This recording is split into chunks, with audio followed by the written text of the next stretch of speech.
and everything's doing what it should be doing. Yes, it is. Okay, and I'm going to go ahead and make an adjustment and make ours. I'm going to do it from here. Give me a moment. Let's get this a little bit groovier like this. There we go, and look at how much better that is right there. Okie dokie. I'm not sure what I'm looking at. I'm just looking at some scales here. Okay. Now let me get you over to someplace cooler. Give me just a moment. So, No all right. Hang on a second. Let me change this to that, and let me make sure that we're not in screen share. And there we go. Okay. End all. Oops. Nope. That wasn't what I wanted to do. Oh, snap. Okay. Hang on a second. All right. Well, I am technically on my own in the meeting here for a second.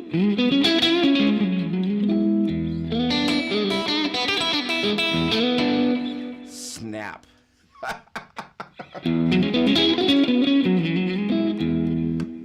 All right, hang on a second here. There we go. Mute. There we go. Nothing like a little hang on just 1 second, though. Bring up. Oh, I can't. But sounds great. All right, thank you. Hang on just a second.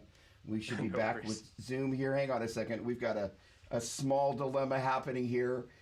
User error. Hang on a second. All right. There we go. It's just when you're doing streams, the beginning is always like this. Yep. I think people are used to it. Yeah, well. All right, so. And let me do one very important thing. Speaker, good. Hearing you play makes me feel like maybe I shouldn't. No. All right. So, ladies and gentlemen, we're back. The Doppler here managed to hit the wrong button, which is always, there's always something happening here. And today it was Dopplerized. Okay, hang on a second. There we go. Let's get this all nice and pretty. And here, so let's get that all lovely like that. And we're going to do a little bit of this. So the interesting thing is that while I'm going through this, there's something that happens in OBS, which is kind of the platform that I'm using for all of this. That with the MacBook Pro on a battery, it actually, even if you're powered into the wall, it starts draining your battery, which is an interesting thing to have happen. And so finally today, kind of about 35 minutes ago, it actually just killed my battery.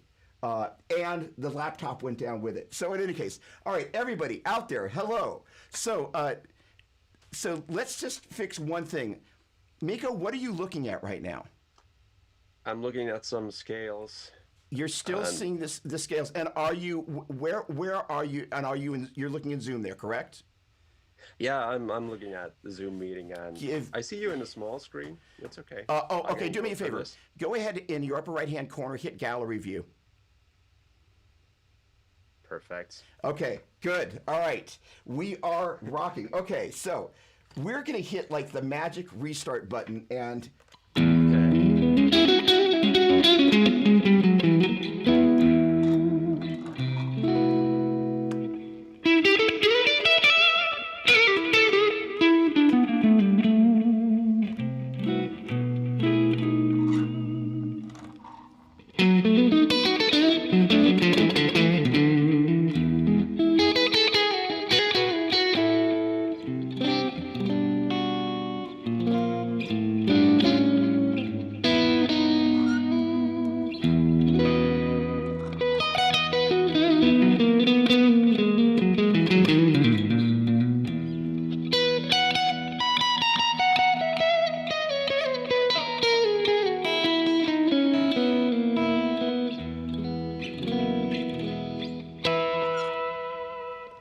Okay, so... Sounds beautiful, man. Thanks so much. Is that the arc? That is the arc, my friend. The two of us, as awkward as it sounds, went arm by arm walking onto the arc. So the thing is that this is a brand new plugin. So tell us about this, Mikko. What have you done in your infinite mastery? Well, I love amps if it isn't obvious, and if we're talking about my beginnings, I've been doing cab simulation for a long time, but I obviously love amps as well. And having done the cab thing for such a long time, I kind of always knew how to make the amp sim, and finally it's happening. So the amp sims, we made the first one with Ryan Fluff Bruce.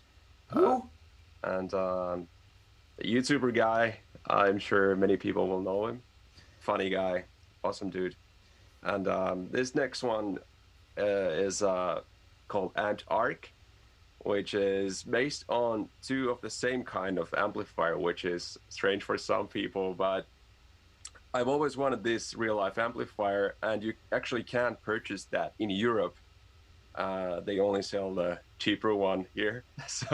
So I reached out to my friends on the internet, as you always do, and to all the people who own this real amplifier, which this amp sim is based on. And the weird thing that happened is that two people were really into the project and wanted to work with me. So what happened was that two people with the same amp made some captures for me, so I could create the amp sims based on those captures, and they sounded completely different.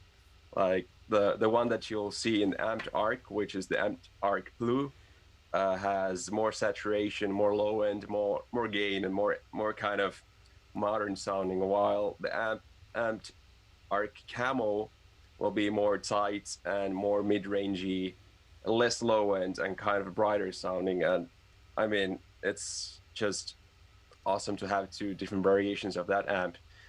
And I decided to really geek out with the cab section. So the Camo will have my favorites greenbacks from the 70s. Actually, that cabinet that's right here, which I'll maybe show you later, not now.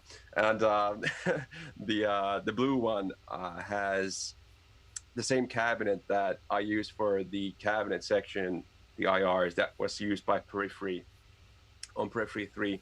So it kind of covers all the range. You have the Genty tones, which I'm probably better known for, but there's this other side where I actually am originally from, and that's the Camo amp. So you should be able to get pretty much everything out of that amp sim.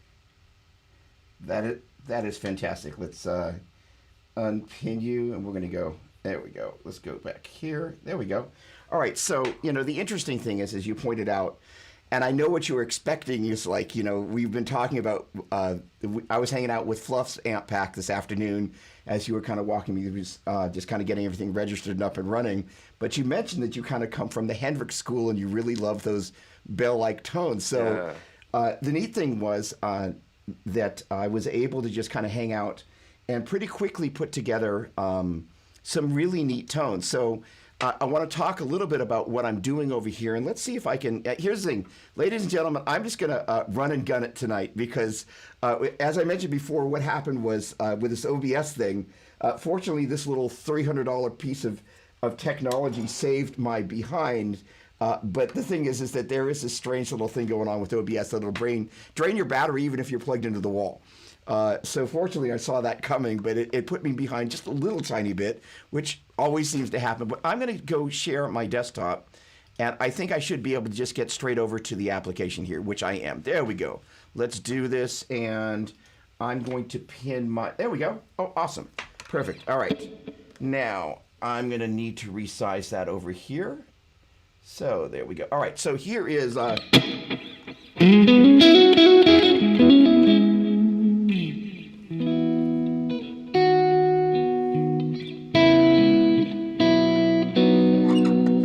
All right, so in all fairness, I'm going to turn all the good stuff off. Let's just hear what it sounds like, right? So that's just the neck pickup on... sorry, that's the number 4 position.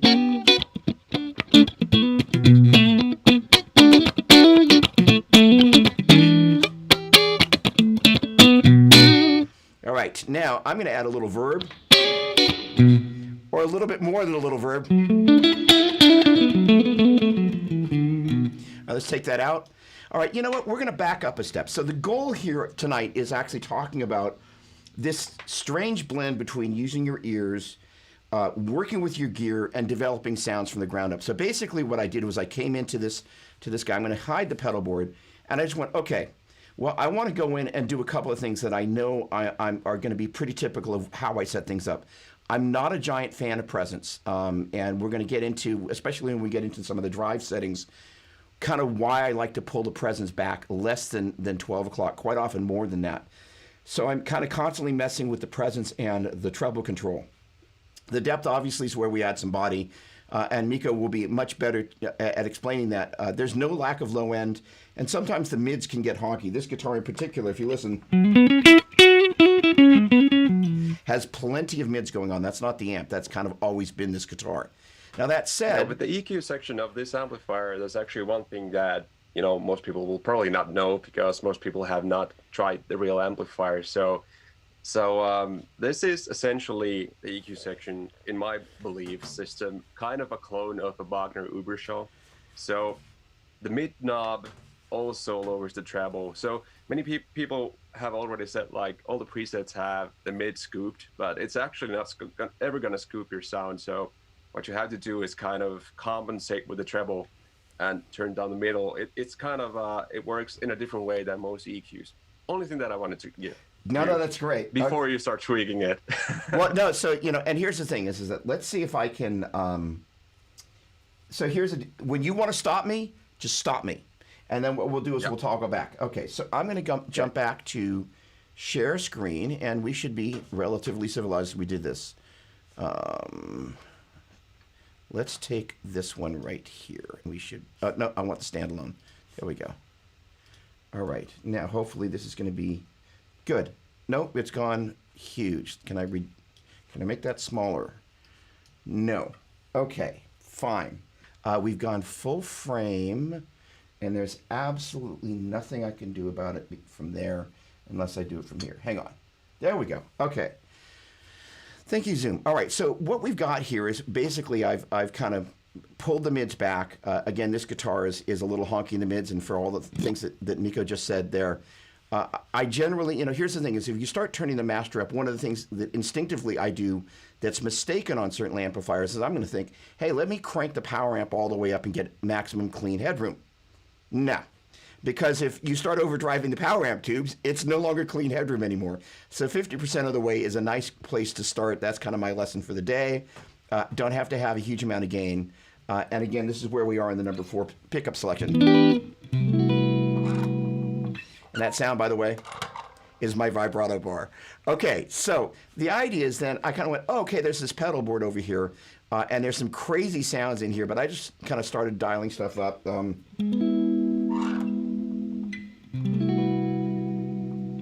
I love a nice verb. This thing can get crazy. Hang on, let me turn the time way up. And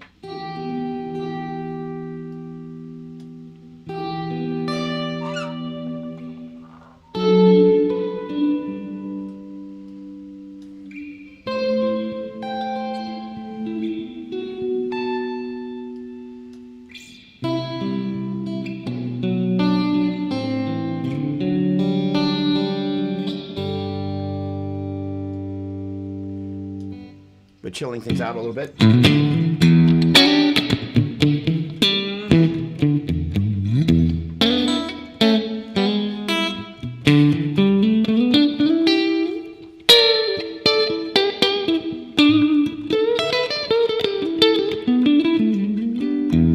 So I'm going to dial that back just a little bit more so you're hearing.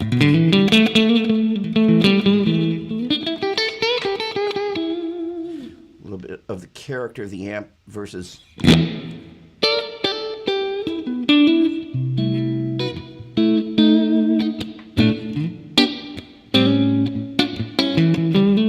There's a nice little bit of pre-delay in there, Mikko. I love that. All right, so let's add a little bit of drive. And the drive right now.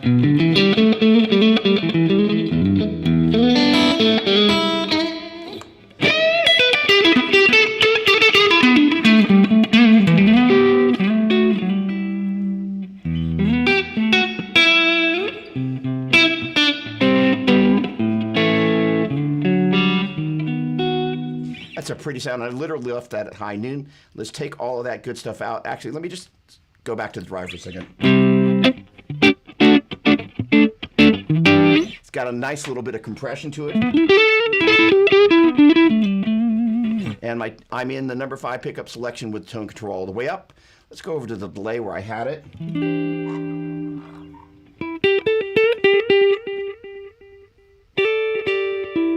going to bring the feedback down just a little bit. Or number 4 pickup selection.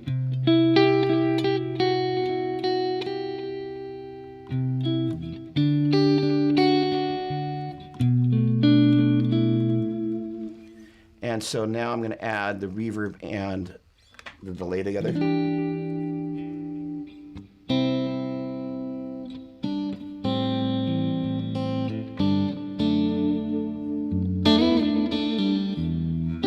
And one of the first things that starts to happen is I play in response to the amp. And this is kind of, I'm going to head back here for a second here, and good. Now I need to get the right Doug Doppler here. And where is the other Doug Doppler?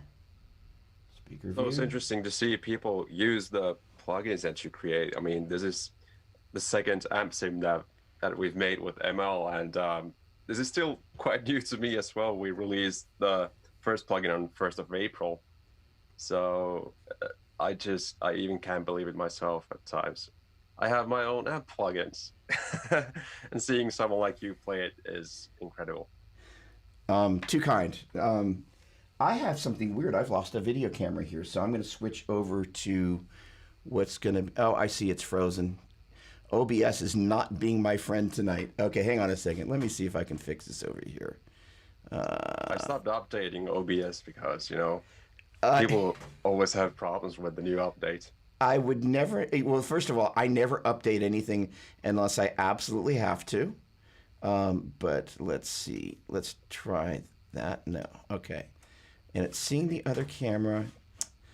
It's just going to be like that. That's okay. I'm just going to, you know what? I'm just going to roll with I've got a trick here. I'm going to try this.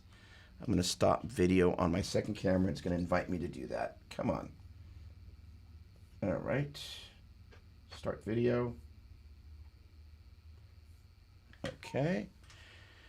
And we're starting video again. Ask to start video, and here we go. Okay, let's see if that'll jumpstart my A camera.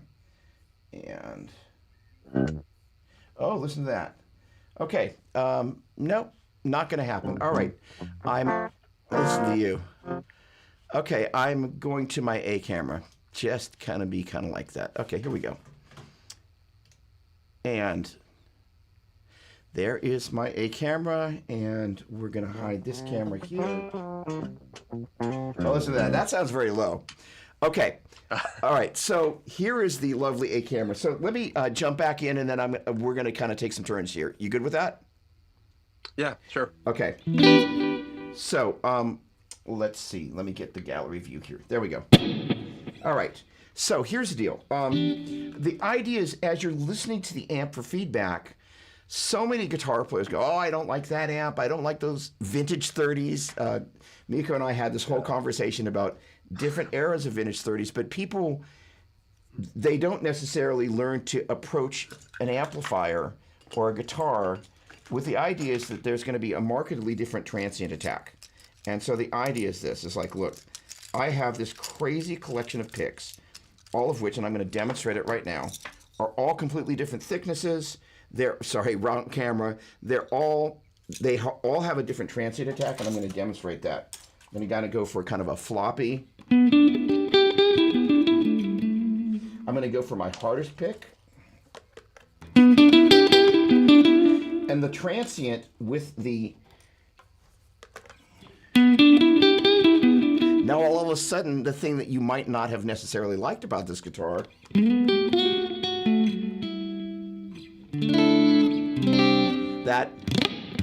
There's the sound of the pick being floppy.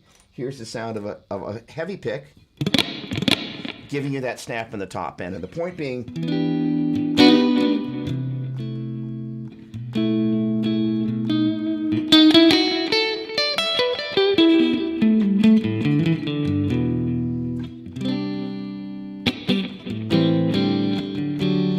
so the whole point is as you're dialing in your tones, dial in your right hand, play to the amp. And the great thing about that is, as I'm looking at all those great amps behind Miko, the whole point is that each one of those amps, you got to play them differently. If you plug into, correct me if I'm wrong, and I'll go to some questions. Sure. You can't play those amps the same way. You plug into one, you plug into the other. Can you? Well, first of all, any amps on this side, I probably can't play here because they're so loud. But yeah, it's the loudness is one factor. Like, for example, one of the amps right behind this mic is my 71 Super Lead. So the volume on one is too loud for home playing. So if you play that the way you'd play something like a modern amp, which you can actually play in your bedroom, you'd definitely play it in a different way. But likewise, when you were talking about picks, like most younger guitar players, we use the Jazz 3, right? And same thing for me. I was using this thicker max grip one because of John Petrucci, obviously, for the longest time ever.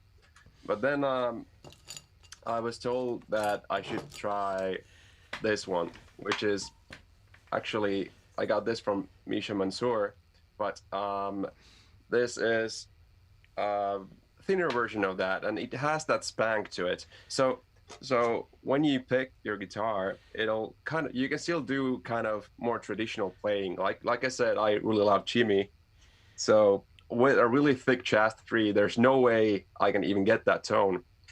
Like, it's not gonna happen. Same thing actually with strings as well. Like, I've been going to thinner strings and thinner picks the older I get. Not because I don't have the force, but it's just so much easier to play and get different tonalities out of your guitar. That's obviously something that's personal taste, but some people love the thick picks and thick strings, and that's just not me. Well, I thought it might have been from moving all those amps. Oh yeah, that's true. So question is that the JTM 45 on the upper left? Let's go. Let's do this. Come on, you can't hide it like that. What is that? What you got there? The one on the top, they only made that in '96, so that's the Slash signature. So that's essentially a Silver Jubilee from '96. I also have a real Silver Jubilee, but that's it has some sentimental value. It's a collectible. Oh, that's great. Then the 800 from my birth year, '87. So, has special meaning. And obviously the 71, the most aggressive plexi I've ever had. So that's great. Yeah. All right. So let's head back to this pick and strings conversation. In a moment, I'm going to see if Andrew has any questions coming in that'll come in because we do also want to make this interactive. So we're not just having some sort of geek chat, although Sure. we're already well there. So cheers, by the way. So here's the thing. Yeah, soda. One of the conversations that I think people have heard me having over and over is that the strings, first of all, they obviously have a psychoacoustic quality, but they also have an electromagnetic effect in terms of the pickup. And so the thing is that if, for example, you were playing with gut strings on an electric guitar, there would be next to no, if any, output because they're not interfering with the electromagnetic field of the pickup. Conversely, if you've got a pickup that has, or a string that has a huge amount of effect on the pickup, it's not so much how loud it is, it's the fact that it's really disturbing that field. So I had an experience with a Metropolis amp where I changed strings on it, and I called George up, and I was like, "There's something wrong with the amp, dude. Something wrong with the amp." I changed strings, and he's like, "Well, you changed strings, right?" And he's like, I was like, "Yeah," and he was like, "Well, you changed strings." Oh, okay, and that was it, and it literally made the amp sound completely different. Everything I loved about the amp, without mentioning the string brand, went away. It went from sounding amazing to terrible, and I was like, wow, I had no idea. And I've been doing this thing for a minute, so I was surprised to hear that. How much do you experiment with different strings as you're? How do you decide when you kind of go for a sound and whatnot? How do you decide where kind of the center point is? It's a big question. Maybe this is a good point for me to talk about a custom guitar that I actually made with my friend Janne, who is the best guy ever. But we've been making our own guitars, so this is kind of how far I've gone as far as experimentation goes. So this is a guitar that we made, or actually my friend Janne did, but I'll say that I also participated. But this is how far we've gone with my friend, one of my best friends. So down to experimentation with different tone woods, and the faith in tone woods has gone away quite a bit. Now I feel like the pickups are magnets and the strings are metal. Magnets do nothing with wood because it's not metal, but everything that touches the string and affects how the string moves and resonates. So the bridge, the saddles, the nuts, the strings, the frets. I mean, those are definitely going to be the most important things in a guitar for me, if you ask me. Other than that, it's really hard for me to even try and measure what kind of a difference wood makes and stuff like that. But that's a different conversation. Let's not go there. I can already imagine the comment section being crazy if I say something like that. But as far as dialing in a tone and strings and stuff like that, I've been using Ernie Ball forever, and it's been kind of my trust thing. But I'll be honest, I've gone a little bit lazy, and I don't change strings that much. So I'm using these long live Elixir. Let's see what these are called. Just one sec. Optiwebs. Just so I don't need to change strings that often, because I many times realize that I have a guitar that I haven't really played for like 3 months, and then I pick it up and it's like, oh no. Every time I pick up a different guitar, I would have to restring it. So I'm trying this for now, and it's been okay. Haven't really noticed a huge downgrade in the tone that I've been having. I still feel like Ernie Ball strings are the best for me, but they last for a week, and then it's gone, or maybe less than a week. So that's kind of something that it's just not okay for me anymore. Not sure if I answered your question, but Well, no, it is, it's kind of one of those things that there aren't a lot of people talking about it, and it is one of those things that has a huge effect. All right, let's jump back into the plug-in here for a second. I want to do that for a sec. So, Arc. All right. But as far as pickups go, I'm probably not gonna have the most awesome answer to this question, but personally, I don't feel like pickups matter that much. Like if you have the correct brand or make, then it's gonna be pretty good. Like I did a comparison like last week, comparing all my Strats. One of them has Sir pickups, one of them has like the cheapest ones you can get, and they all sounded pretty much the same. So many times this is what I find in comparisons, to be honest. I'm going to have to agree to disagree with you in a moment. So let me. Yeah, sure. It's okay. Like these are the only things that we can disagree on, so we have to. No, that's right? great. All right, so we got to kind of adding the delay and the reverb together.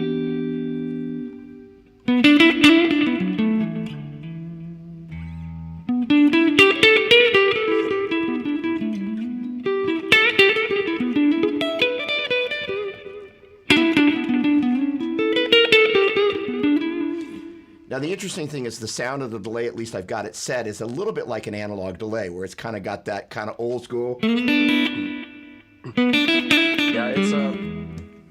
it's kind of my custom design. I wanted to make a delay pedal that could do both the analog thing and also the digital delay thing. So I wanted you to be able to get that U2 slapback thing, But also, if you want to do the Petrucci thing where you get that really long analog delay thing, it needed to be able to do that as well. So I found like the frequencies that fit both. I really like the main emphasis for the whole amps line is that I think all these plugins or programs should be really simple. Like you plug in, you play, like you maybe spend a few minutes getting the tones right, but then you can play. When many people still are pretty new to the amp sim world, and if you open a full suite of options and all you see is options, you most likely will never get to playing, and that's the worst case scenario if you ask me. Well, the worst part is if you get stuck in option overload, and then you're kind of like, and then you leave frustrated. All right, let me jump back in here real quick, and then we're gonna make another visitation. Let's see here. All right, let's add the drive in. And every time I do that, it just jumps over to full screen on the other computer, which is just so annoying. There we go. Let's add in some of that drive.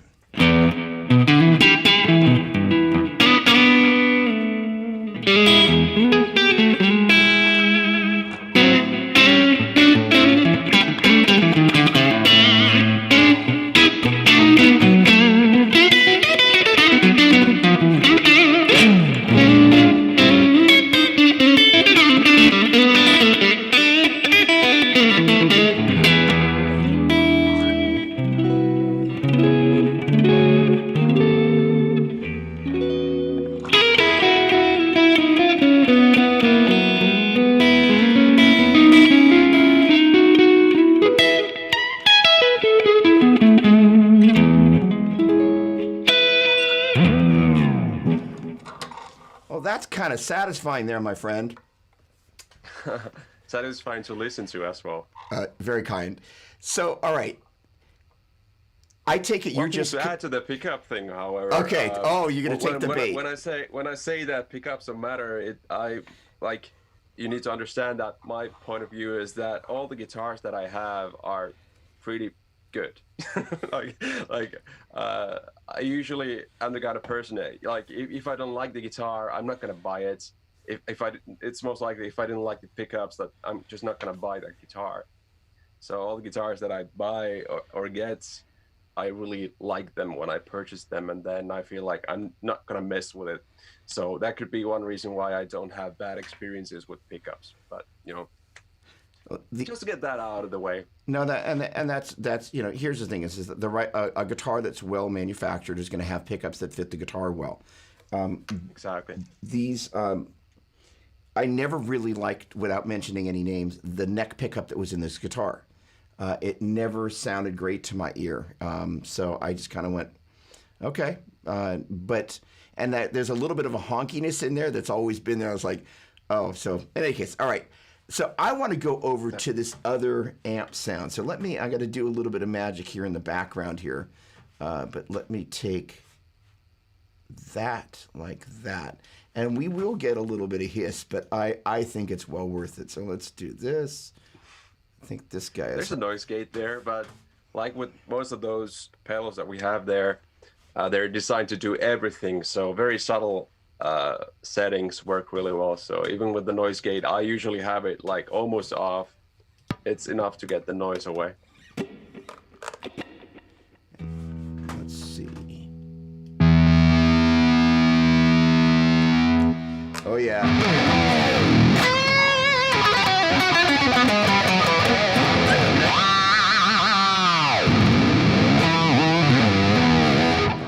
That's kind of nice seeing you smile like that. So this is, let me make sure I don't have anything going on in this other amp here, and I shouldn't. Good, all right. So we do have a little hiss, and so, but I've got a whole little signal. And the funny thing about kind of the way I like to set things up, I have a tendency, if I can set it up to sound like George Lynch from like 19 something or other, I'll pretty much go there. So let's see if I can pull up the amp here. And so this is one of the Fluff amps, and I just love this thing. First of all, let me just play for a minute, and let me just kind of talk about what I've got going on here. Sure. Go ahead. Actually, no. I'm gonna go full screen, and I got to make that adjustment. But let's do this real quick. Let's get over to Zoom. Let's do the screen share. And every time I do this, my B computer just decides it's gonna just go full screen, and it did it. But let's see how quickly I can get over it. There we go. All right, getting faster. All right. So this is. It's not the Friedman. It's the Fluffman. Technically, you've called it the Freeman. But let me play on this for just a second, but I want to talk a little bit about kind of what I've done here and why. First of all, you want to be very conscious about input gain. And then basically I have the sucker dimed. I've got the bass back a little bit. You guys probably can't see this, especially on an iPhone. Now, here's one of the things I want to talk about in particular. And Miko, I'm going to jump back to you in a minute. So give me about, I don't know, 30 to 60 seconds here, okay?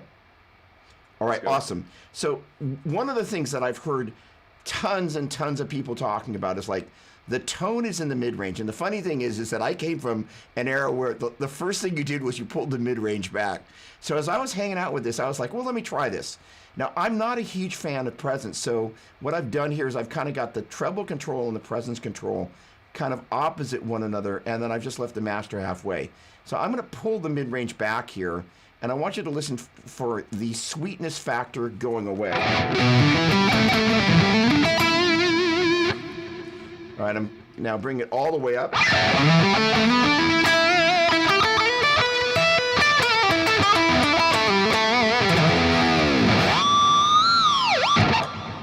Now I'm going to take it a step further. I'm going to add a little bit of...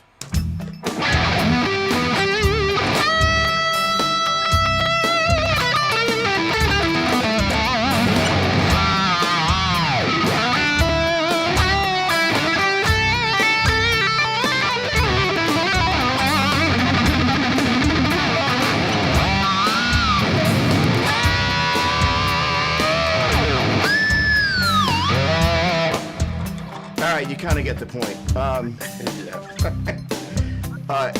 That is a great sounding amp, dude. So, so I would love to get your thoughts about the whole mid-range thing because, you know, especially once I kind of pulled it up in the track, that's where the whole thing really kind of came to life. And it was like, whoa, that's where the magic is. I'd love to hear your thoughts about mid-range.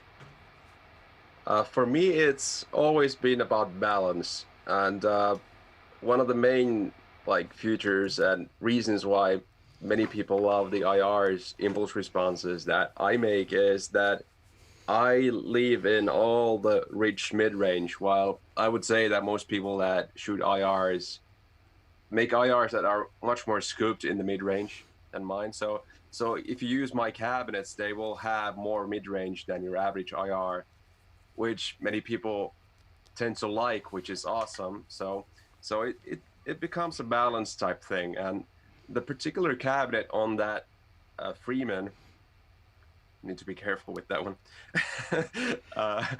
is a greenback actually. So I think that the rest of the cabinets in that plugin are V30s, but that particular one is a greenback, and it has a really good mid-range, but like you said, the presence range, it can get really nasty with the greenback combined. So I think even in my presets that I made for that one, I had the presence almost completely off, and nothing to do with this amp sim, but I also have a Friedman, which is a little bit similar here. So the EQ section, at least on the BE100 Deluxe that I have here, is kind of, no matter how much you crank the mids, it's not going to get honky. It's kind of a really good mid-range knob. Like on many amplifiers, when you do that, you get this sound that is just way over the top. But many times, well, I suppose, well, here's a good example, the Mark V. Like if you have too much mid-range on this amplifier, it will be awful. What you do is you scoop it all out. But on a kind of British voiced amp, the mid-range is everything. So it depends on what kind of sound you're going with, but also with the cabinet section. And many times when people talk about the V30, for example, which is probably the most common speaker, I would say that in general, especially if you have like a Mesa V30, it'll be kind of scooped, so you can definitely push the mids a lot on the amplifier if you're using something like that. So yeah, I would say that mid range is important. And even though you see me scooping mids sometimes, it's okay if you're using like a cabinet that has a lot of mids in it. But that's the kind of way that I set things up. So it's good to have mids in the cab, and then the amp can be scooped, but not have a scooped cab like one with like T75s or something that's like it's overly scooped already. And then if you scoop the amp, you'll be like in Pantera or some kind of a guitar tone like that, which is okay for certain things, but generally speaking, it's not going to work every time. I love it. So that do you know Peter Stapfer? No, I don't think so. Okay, so Peter Stapfer is hang on, you're gonna be in gallery view here. There we go. He's one of the two German guys at Diesel. Since it's a German company, it makes sense he's one of the two German guys. So he and I had a long conversation at the NAMM show once about the fact that the matching cabinet that a manufacturer made was voiced for that particular amp. How much do you spend, as you're working with developing sounds and whatnot, do you kind of go back to, you mentioned you have a Silver Jubilee. So, how much time do you spend going back to the original cabinet? Even if you kind of go to a different cabinet, where do you go in the midst of kind of matching the original head with the original cabinet and kind of using that as a starting place and then going, okay, well, I actually like where this sounds better and going with that. Like like we were talking about the sound that I just had here. Correct me if what is the matching speaker that Mr. Freeman puts in the matching cabinet for the BE100? He has greenbacks on top, V30s on bottom. So it's not like usually when you have two different speaker types, they'll be kind of an X form. But for Mr. Freeman, it's more like greenbacks on top and V30s on the bottom. It's kind of a strange thing. I how much can I talk about this? When I captured the Mr. Freeman cabinets, I actually, because those are newer speakers, not a huge fan of those. I went into my archives and pulled out my favorite V30 and my favorite greenback, and I think I put them both in the bottom slot. So it's not actually 100% true to Mr. Freeman's spec. But to answer your first question about the Silver Jubilee thing, well, a good example is Slash from Guns N' Roses. Like, I have the Slash signature amp there. Definitely uses the Silver Jubilee, always. Has never used a T75 cabinet, which is the matching cab for the Silver Jubilee. So many times, some of the most iconic guitar tones are not coming from a place where the amp designer designed the tone and then the player used that exact sound. So it's more about guitar players finding their own thing. If you use the Silver Jubilee with the T75 cabinets, it's full-on Kerrang. If you know what Kerrang is, like it's not the Guns N' Roses tone. It's more like it's more AC/DC, but the T75 is very scooped and has a huge low end, and it's kind of the mid-scoop speaker, so to say. So if you have a Marshall that has those rich mids, they were probably gonna try and balance that out by having like a mid-scoop cabinet with that. I'm not sure how well that really worked out. I much prefer I have the matching cabinet for that, that Slash, and that Slash amp, and it also has the 96 Marshall vintage speakers, which are not the same thing as V30 actually, but it's the original spec V30. Once again, a different speaker. So I much prefer that to the T75 cabinet. But yeah, it's not always that you use the same cabinet that matches the amp. Like I'll be honest, like if I would have to choose one cabinet, I would probably use like a Mesa cabinet every time because it really can do everything. Yeah, exactly. Like there it is. Like yeah. ask anyone who's ever done some serious mic work at a studio, and they will completely agree with you. Like Mesa cabinets. This is the. Can I show you guys this? Maybe I can. Yes, please. Let's see what happens. So this blue one here is a traditional cabinet. So it's the Marshall size Mesa cabinet. And then this one is the oversized. You can see it's 10 centimeters taller. So that's like 4 inches. Yeah. So there are different sizes, but either one of those two will get the job done almost every time. And the thing with the V30 and greenback talk is that most people have not really experienced the really vintage greenbacks. Like, well, let's do this then. Like what I have in that cabinet there, that's That's got 72 cabinets, but what I have inside is every spec pre-roller greenback that exists for guitar. So if you know pre-roller greenbacks, the most sought after greenback speakers from the late 60s and early 70s, you can have a medium magnet or a heavy magnet or a lead cone or a bass cone. So you have 4 different options that you can have. You can have the medium magnet with the lead cone, and that's the current greenback that you get from the store. But you can also get that with a bass cone, and you can have the Jimi Hendrix speaker, which is the heavy magnet with the bass cone, because Jimi actually used bass cabinets. But you can also have that Jimi speaker with the lead cone.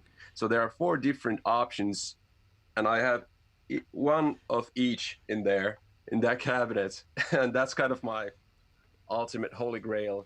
And they're all from the year 70. So, so that why I'm bringing this up is that cabinet is very similar to a Mesa 4x12, and people will not realize that, but it's not that far off. It has way more mid-range, yes, but it's not entirely different. Like most people would not question if I said that that's a V30.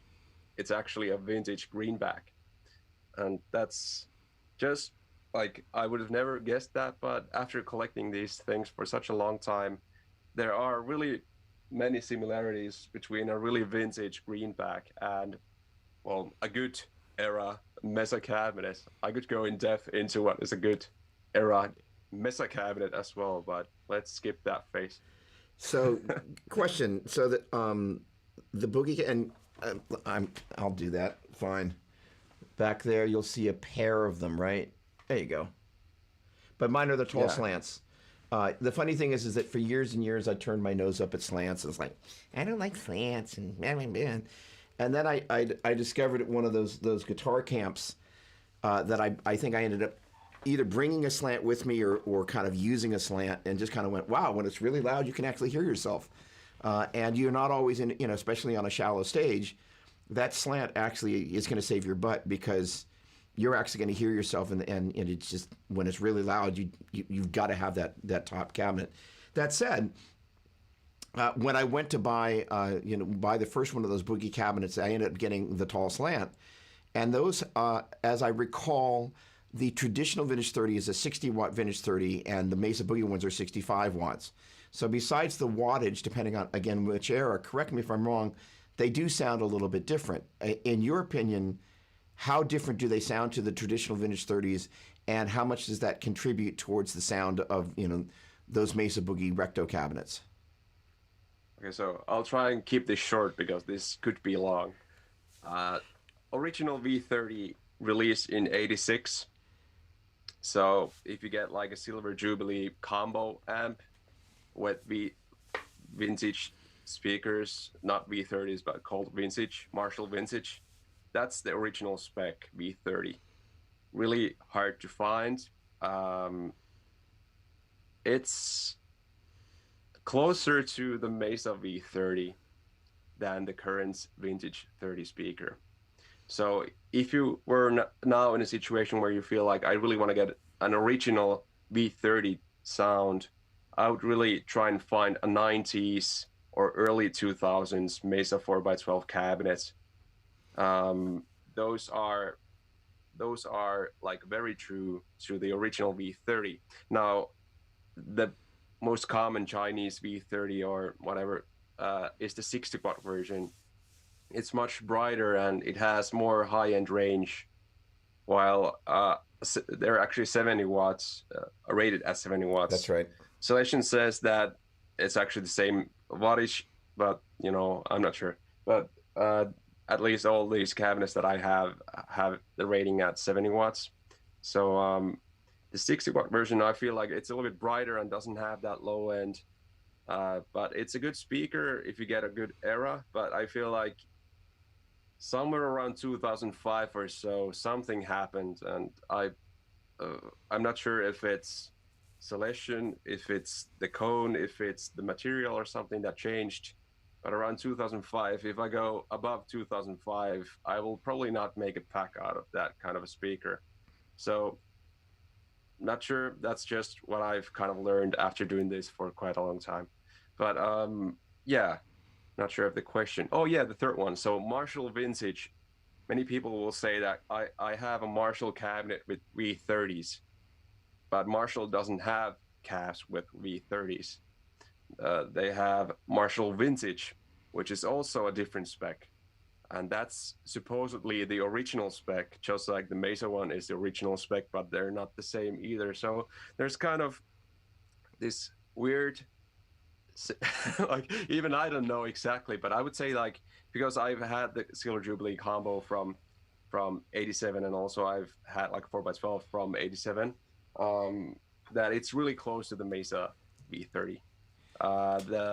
The cabinet from 96 that I have with the slash signature cabinet, that has the Marshall Vintage from 96, and they are once again a different thing. Doesn't sound like a V30, like a regular one, and doesn't really sound like a Mesa either. Probably closer to a Mesa, but still a little bit different. Definitely not Greenback-esque at all. I love it. So Anthony Best, who is a gear. Oh yeah, Anthony. Oh, you know Anthony too.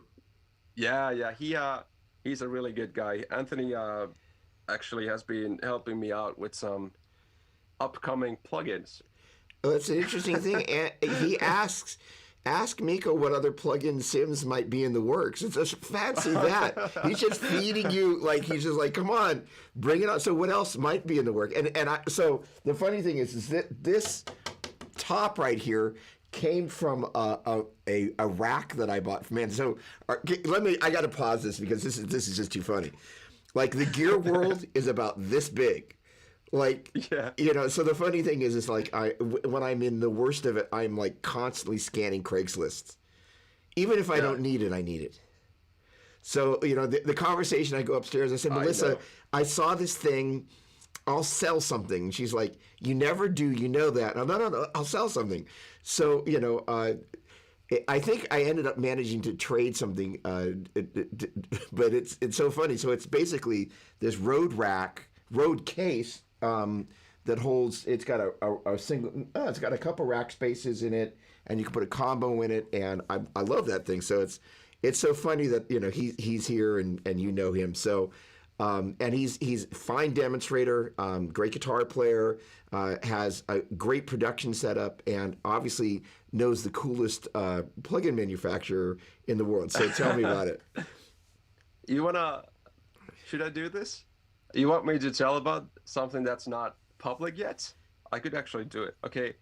Yes, please. I think I can announce the name without people understanding what it is, and actually I can play you with it, so you'll actually hear it as well. Ooh. So that's pretty awesome. I'm sure Anthony didn't know this could happen.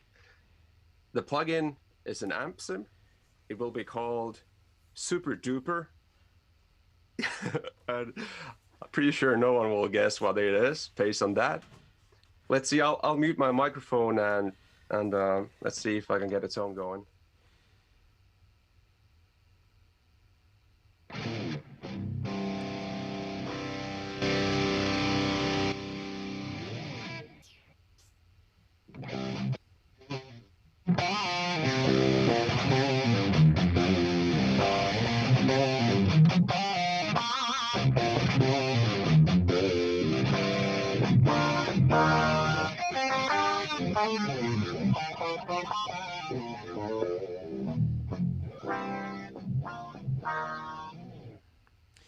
So Zoom hates you. So it did to you what it. I don't know if you heard me, but I said Zoom hates you. So what it did to you is what it did to me is that it starts to squelch the actual amplified sound, and then all you hear is the direct signal of the guitar strings in the rooms. Oh yes. But before it did Awesome. that, it sounded great. So are you going to give us any hints about what Super Duper could be? Like any kind of like, Um, I'm not sure. If you know Anthony, everyone go follow Anthony. Yeah, If you check his amp collection, you'll have a good idea that's great. what it is. All right, what do you have blackbacks? And kind of I've never played through the blackbacks. What is the deal with those? And are you, Yeah. do you, Yeah, will you? Actually, the cool thing here is that Laney cabinet in there, that one. That's a 4x12, but Laney did that kind of it's like 1, 2, 3, 4 like that, and I actually bought that from the guy. Those are actually on rent right now for some reason. Probably you don't guess why, but the same guy had some blackbacks for sale, and I wanted to buy them. And he said that they're in this cabinet, and I just said I'm not interested in that cabinet. I just want the speakers. So he was kind enough to give me that cabinet, just if I buy the speakers. Blackbacks are awesome, and obviously there are different specs for that as well. Like I say, with the pre-rollers, you can get medium or heavy magnets or lead or bass cone. So the blackbacks that I have there, I haven't actually captured that, maybe someday, but the blackbacks in that one are essentially the current greenback specs, so medium magnets and lead cone on that one. Awesome speakers. So you know a thing about speakers. So part of what we're supposed to be doing here is a brand profile. So what I Sure. can do is I can set you up for success, and without you seeming like you're bragging. So you know, That's pretty hard when you do this and then start talking about gear.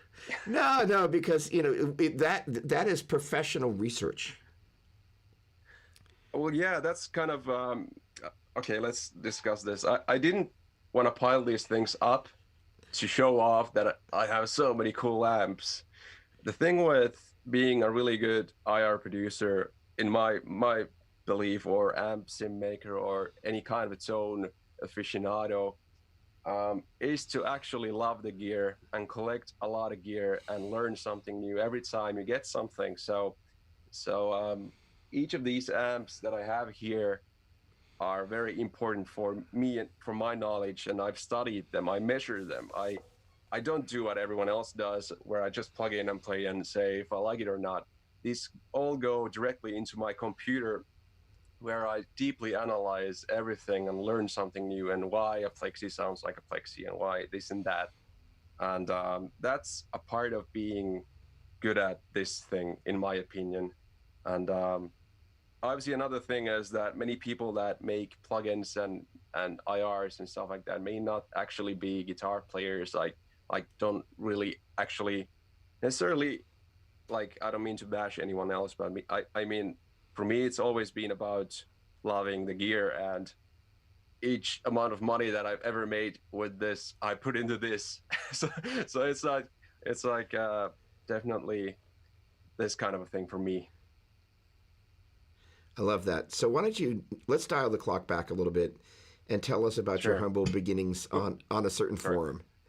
Uh, because that, Sure. I mean, here's the thing is what's neat is that, I think one of my favorite things about what we get a chance to do here on the Garage, and I'm actually enjoying the fact that in kind of what I'm believing is kind of early days of this thing, we get a chance to chill a little bit, and in the process of doing Yeah. that, we get a chance to unpack things and look things at from a couple different angles, as opposed to, like, one of the things that you and I have talked about is like sooner than later we're going to have, hey, what came out this week, because you're flipping prolific, and it's just like I seem to be on the email list for every IR manufacturer in the world. So like my inbox is like every day, So literally, I got something from you in 2 notes, like within 10 minutes of each other, right? So I'm like, okay, I don't need a stethoscope to my computer to get the message.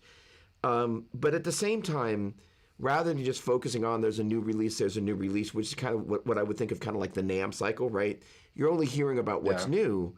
Sometimes it's great to actually understand where somebody came from. And I think one of my favorite things about these quote unquote brand profiles is we actually get a chance to go, well, okay, I think people have an idea of who you are and where you are in the marketplace. And after all the big reveals today, where you may be going.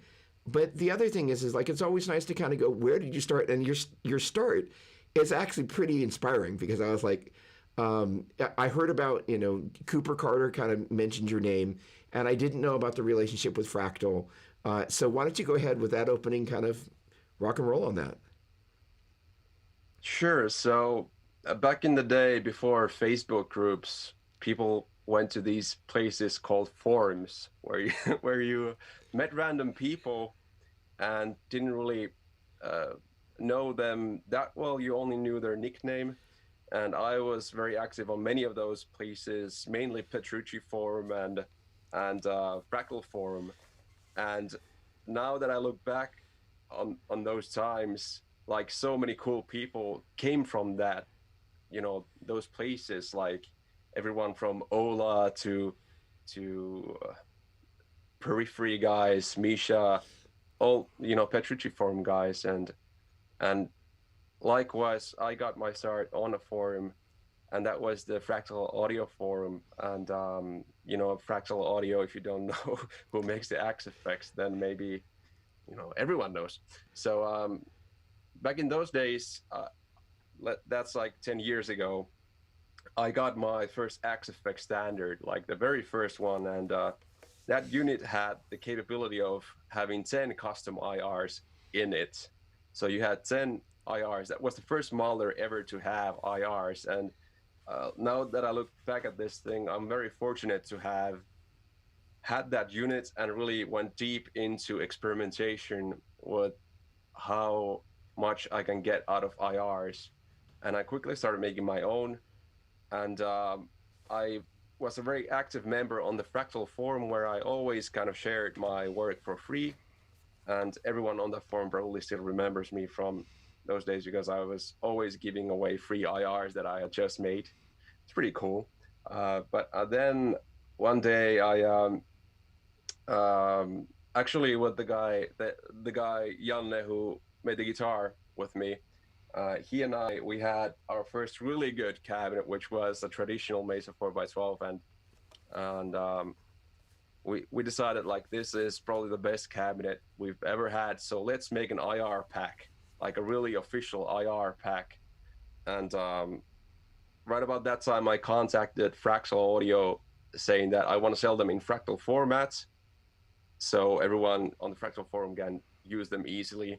And when I contacted them, Matt Picone, who is the best person in the world, everyone who knows Matt knows this, don't even have to say it because he's such an awesome guy. Matt told me that he wanted me to make official packs for Fractal Audio, and I was a 25-year-old, like whose head just exploded. Like, hey, I got into the big league straight away, and I thought that with the first, when the first pack came out, I would buy some new microphones and start doing, expanding.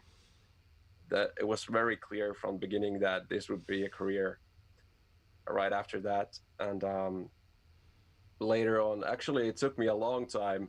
It was last year when I started my own website, just so I could kind of share my IRs in WAV formats, because times have changed and the customer base actually is much bigger than the Fractal Audio forum. There are many other modelers that support impulse responses these days. And I definitely had to think about the business side of things. And it was one of the best moves that I've made. I quit my day job to do that. And like I said, best decision I've ever made. And actually, the main reason why I wanted to start a company was because I had the concept of the Miko plugin that I know you love the Miko plugin a lot. Thank you so much. But named it after myself because I'm a selfish person. And no, it was actually, we were kind of brainstorming names, and they were always like Mike something, Mike Cab, Mike, and then I was like, maybe it's just Miko, kind of like Mike, Ko, Mike. No one got that, but it's Miko. It's okay. Anyways, um, uh, the the launch of the Miko plugin was like it's almost a year ago, and that's some something that I felt very strongly about, and I still do, and I think that's a next step in guitar modeling evolution, and people may not realize how important it is. Like we've been talking about guitars, guitar pickups, strings, and amps, and cabinets, and speakers, and there's a lot to geek about there. But ultimately, the way you mic up the cabinets and the speaker, and what kind of mics you use, how you place them, is probably still going to be. This is going to be controversial, but the way you place the microphones will be more important than the amp that you use. It's going to be more important than the amp. I'm just going to go straight out and say it. Obviously, if you don't have enough gain, then you cannot get a metal tone with like a Fender Twin if you mic the cabinet a certain way. But I would much rather have a Mesa 4x12 and cheap Bugera amp than a Behringer 4x12 with a really expensive, like a Friedman BE 100 Deluxe. Like if I had to choose, I would always pick the cheap amp and the expensive cabinet. But I know the cabinet is not the sexy part of the signal chain, and I know that miking up cabinets is something that not everyone is familiar with, but they should be, and that's what I'm trying to do with the Miko plugin. Can I pause you for just a second there? And go ahead. I realized that I had been talking for at least 30 minutes straight. No, you haven't been, and it's actually it's great, and I'm going to take this opportunity to see if I can do this and have a minimal amount of full screenage. All right, so when I do this, I'm going to do that. There we go. Okay. All right, so we're looking at the Miko plugin there, and Miko, you can see it, correct?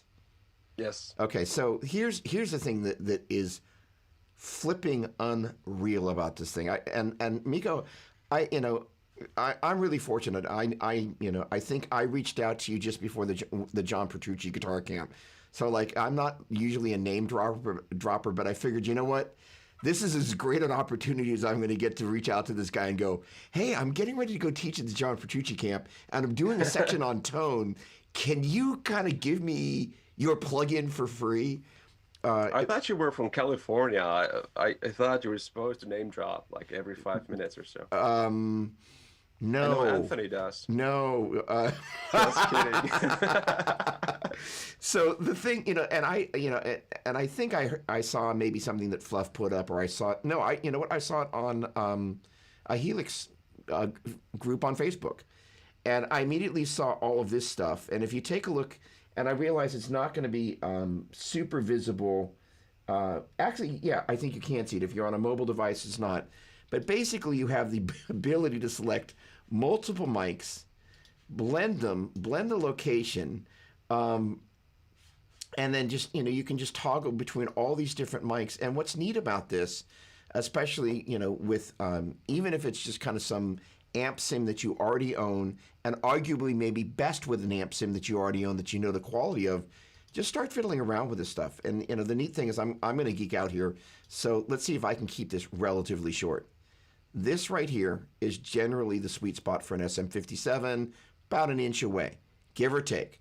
And so the way you find this is you take one of those, what is it? It's an LED flashlight. You shine it through there, and you'll generally see where the edge of the dust cap is. If it's too bright, you edge it off. If it's not bright enough, but this is generally a place where I will never put a microphone unless you want to hurt people. If you want to hurt people, start there. And then put another one right on top of it. But this is the great thing about, this is that each one of these microphones, there was a period of time, and I've thinned the locker a little bit, but there was a period of time, I probably had a good $10,000 worth of microphones here. And the great thing about that is not for bragging rights, but first of all, you get used to having different cabinets. And I've got 16 412 cabinets, give or take. And I have a pair that are from Horizon. They are now kind of Rapco Horizon, and maybe they just are Rapco, but they have some really lovely mid 90s V30s in there, and they're awesome. Those cabinets sound great, and those are great cabinets. So what you've got here, though, is you can walk through all these different cabinets. And Miko, correct me if I'm wrong. There's a place I can choose the upper and which speaker I'm going for. Yeah. Actually, no. I saw your last stream, and you said that it could do that, and I was like, oh no, it actually can't. But Loser. Me, that but is. Bummer. but But to make your life easier and better, yeah, it's most of the time it's the right bottom speaker, and I know that's the one you're looking for. So they go. Well, very good. misinformation. Bummed. Okay, so here's the thing is that No, no worries. what's neat about this is you have the ability to go through these different speakers from specific cabinets, and now you get a chance to kind of go, well, how do these different microphones actually sound? And the neat thing is that they're going to be specific ones and combinations, like the combination of the 121 and let's see, let's get over to mic 2, there we go. Where's our 57 here? So this is kind of the classic combination. Now, ironically, I just slightly contradicted myself. Is that you'll put the 57 here, and then you'll kind of maybe back this guy off a little bit, and take it a little further away from the cabinet, and then time align it potentially, so you don't get backing up a step. Putting an SM57 here creates one of the things that it does is, first of all, you get off the center of the dust cap there, but because you're about an inch away, it creates proximity effect, which makes the cabinet sound big, and that's a good quality most of the time. You can always EQ stuff out. It's hard to add it after the fact. The 121, though, if you get it too close to the cabinet, there's too much proximity. The ribbon has a tendency to freak out a little bit. I've seen lots of people put them up close, but sometimes at the volume that I play at, it's nice to back it off a little bit. But then you'll need to time align it if you're so inclined to have this guy further back if you want. I don't mean down, but I mean back. There we go. There's the distance right there. Yeah, Thank it's you. something that we've been actually thinking about. We're doing big updates for the Miko plugin, and to have a better visual of what the distance is doing, and some other new features. But yeah, that exactly like you said, like a Royer really close up, it's usually, especially if the cabinet has a lot of low end, it's just not going to take it. So you tend to pull it back. But one of the cool features with the Miko is that everything is face aligned. So even if you pull the mic back, like in real life, you'd had problems. But if you pull the mic back on the Miko, we've taken care of that. Everything is time aligned. And one important thing to realize is that it's also normalized. Like this is something that people may not realize, that like if you have multiple microphones on a guitar cabinet and you run them into your interface, they're never normalized, meaning that if you blend a mic in, your volume goes up. So it's really hard for you to actually hear what's happening because it always affects the volume. So when you have the Miko plugin, it's always normalized. So if you blend in another microphone, you'll actually hear what it's doing without any volume difference in the tone. Very important, the thing that I wanted to get in there. But these are the geeky things that go into making a plugin like this. Also, I'm not sure if you've realized, because we don't have a manual for this, but when you have those mics in the UI, if you double click on one of the mics, you can solo it, so you can listen to the mics on their own.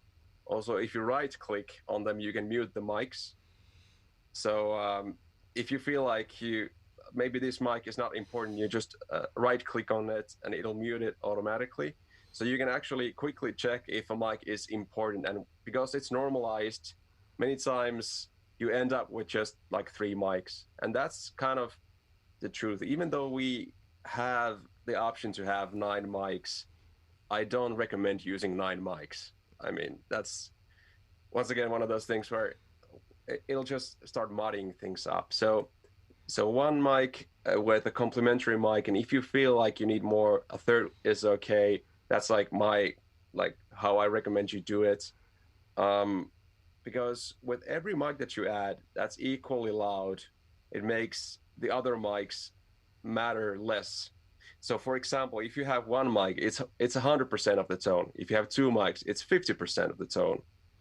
Three mics, 33%, four mics, 25%, five mics. Now every mic only matters 20%. So imagine moving that one mic, it doesn't matter anymore. Like it doesn't really make a big difference anymore because it's just affecting 20% of your entire tone.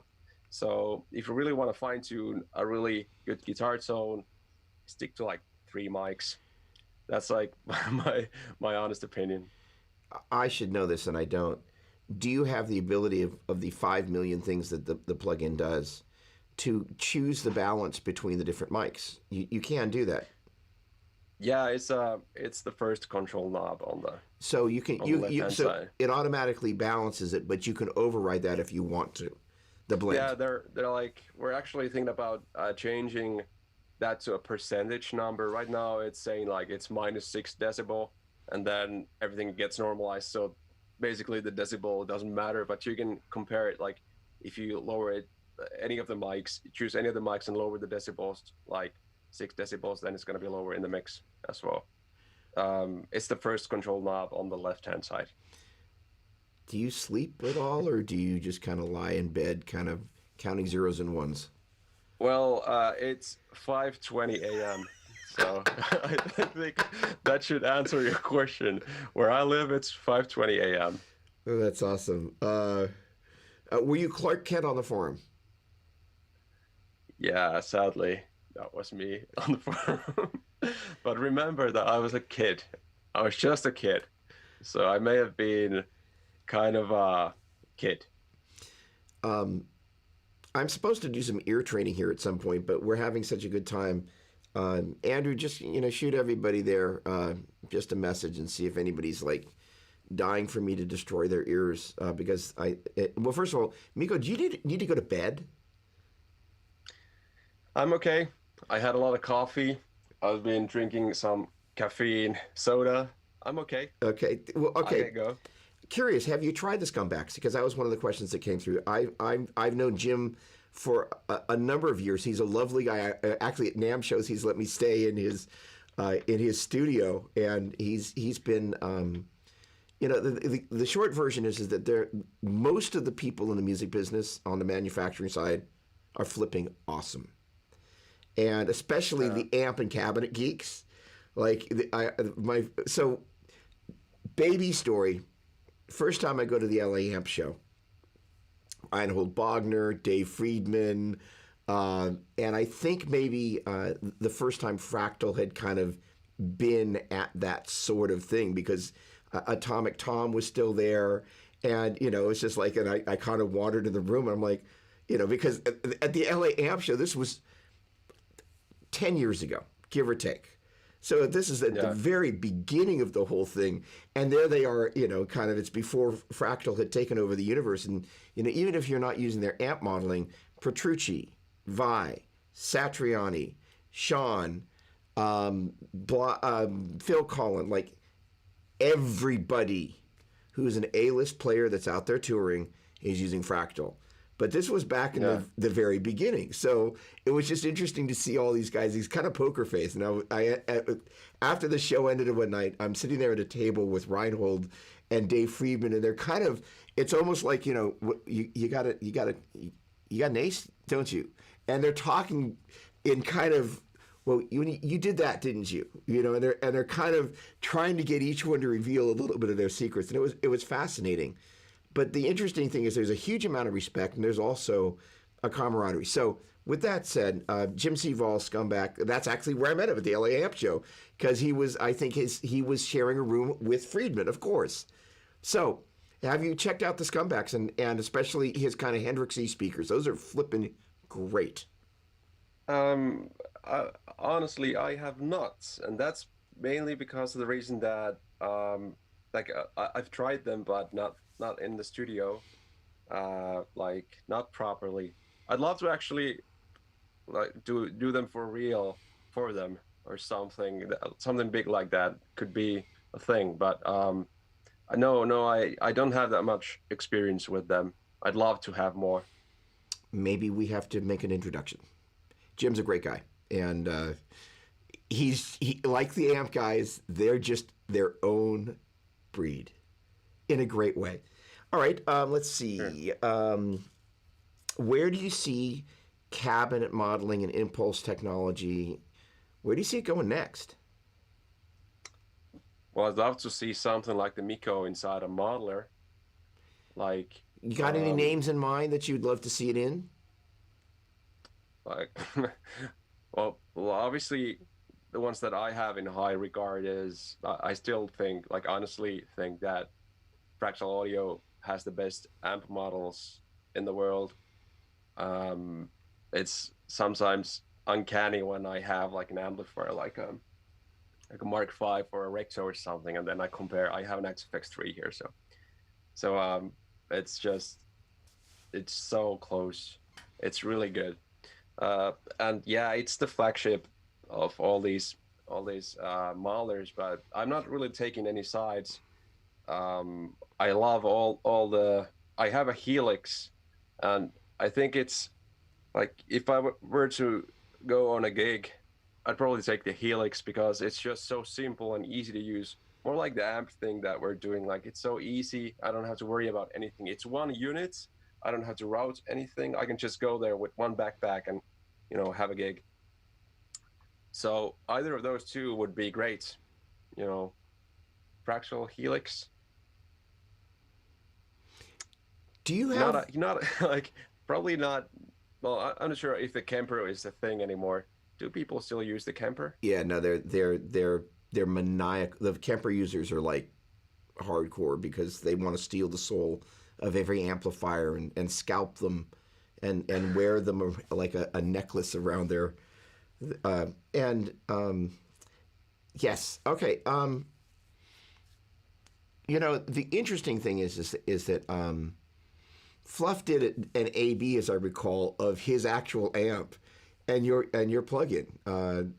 Yeah. It was pretty much indistinguishable. Yeah. Well, I actually posted a video like last week of the ARC versus the real thing. And the video trick was that I had sample A and sample B. And once those clips played, I revealed that actually you didn't notice that both in the sample A and B, it's constantly flipping between the amp sim versus the amplifier, and you never noticed it. That's a funny thing to do to trick people, but I feel like with blindfold comparisons, when people see the visuals of things changing, they start imagining things, and it's really easy to even trick yourself in a comparison if you know that the tone changes. So when you're doing blindfold tests, it's sometimes the best thing to do to not tell the person who's taking the test that what they're actually hearing. So it's just the ears. But sure. Yeah, with Fluff, it was funny. Like I maybe undersold it to him a little bit, like like we talked yesterday. Like, yeah, I'm not sure if you're gonna like this, but I'll send you a comparison. And I didn't tell which was which, and he was like, maybe this is the real amp, and yeah, I was like, yeah, that's the plugin. Pretty darn cool. G-Man, with pleasure. Andrew, thank him in there.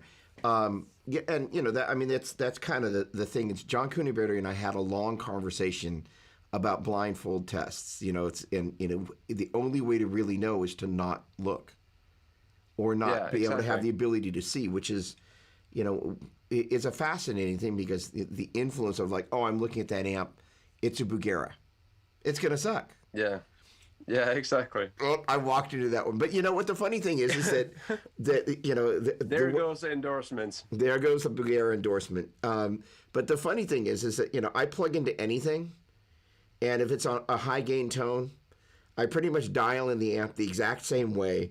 And by the time I'm done finding the right pick and picking up one of my go-to guitars, I pretty much sound the same. Now, I don't know what... And so the funny thing is, I just talked about a minute ago going, hey, I got to find the sound of the amplifier. But when I'm...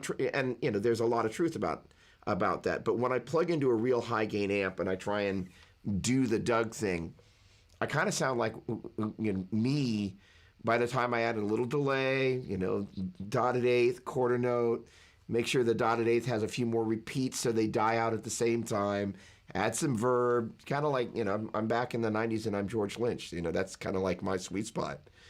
Not that I am like Yeah. George Lynch, but I'm wanting to be. That's the place where I just kind of go back to.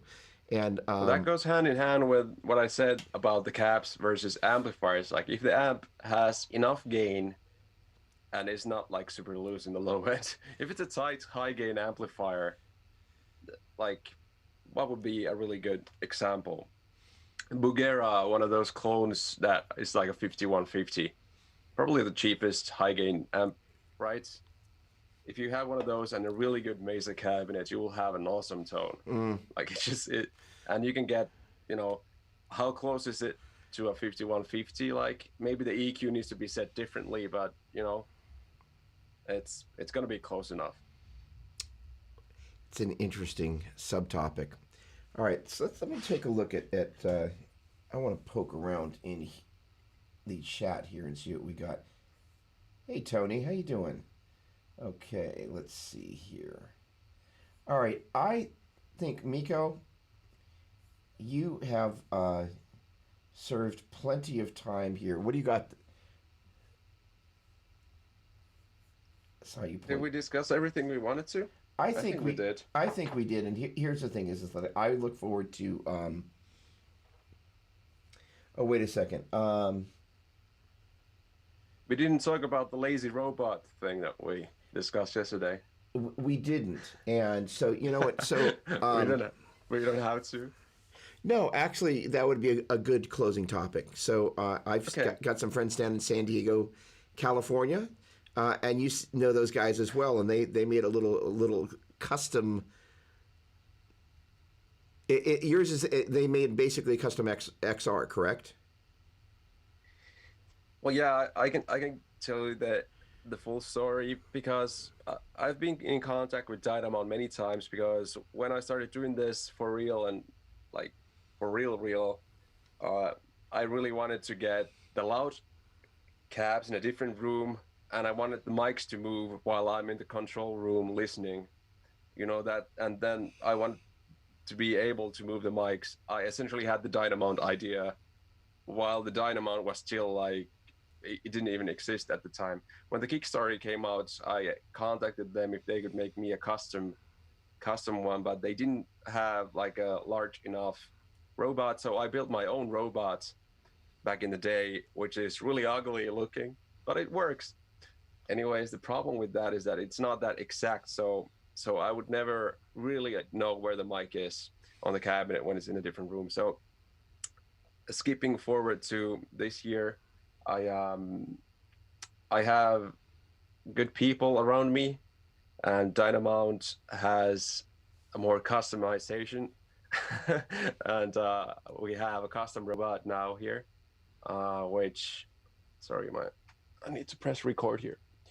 I have a custom robot that is much bigger than your average Dynamount, and my staff, my awesome people that I will never tell everyone who they are, but made me a program which essentially enables to make, if you know how the Miko plugin works, it has thousands and thousands of IRs. And imagine when I made the Miko Essential without an automated robot, I had to shoot IRs like it took half a year for me to do it. So nowadays it's much easier. I have this software where essentially I place the microphone dead center on the speaker and hit record, and I drink coffee while it does its thing. So it's the robot doesn't make mistakes. I probably made some, and we had to do many reshoots, and those IRs, there were so many IRs that I made were never used. But now that doesn't happen anymore because of the lovely people at Dynamount and the lovely people that I found here in Finland. And you're working with Mike over at Dynamount, is that correct? Yeah, Mike Russo. Russo, yes. And so there, by the way, if anybody's wondering, the Dynamount is available through Sweetwater here in the States, and they're awesome. I think they're getting ready to come out with a new version, and of course that kind of got blown out by this whole COVID thing. But they basically mine's the new version.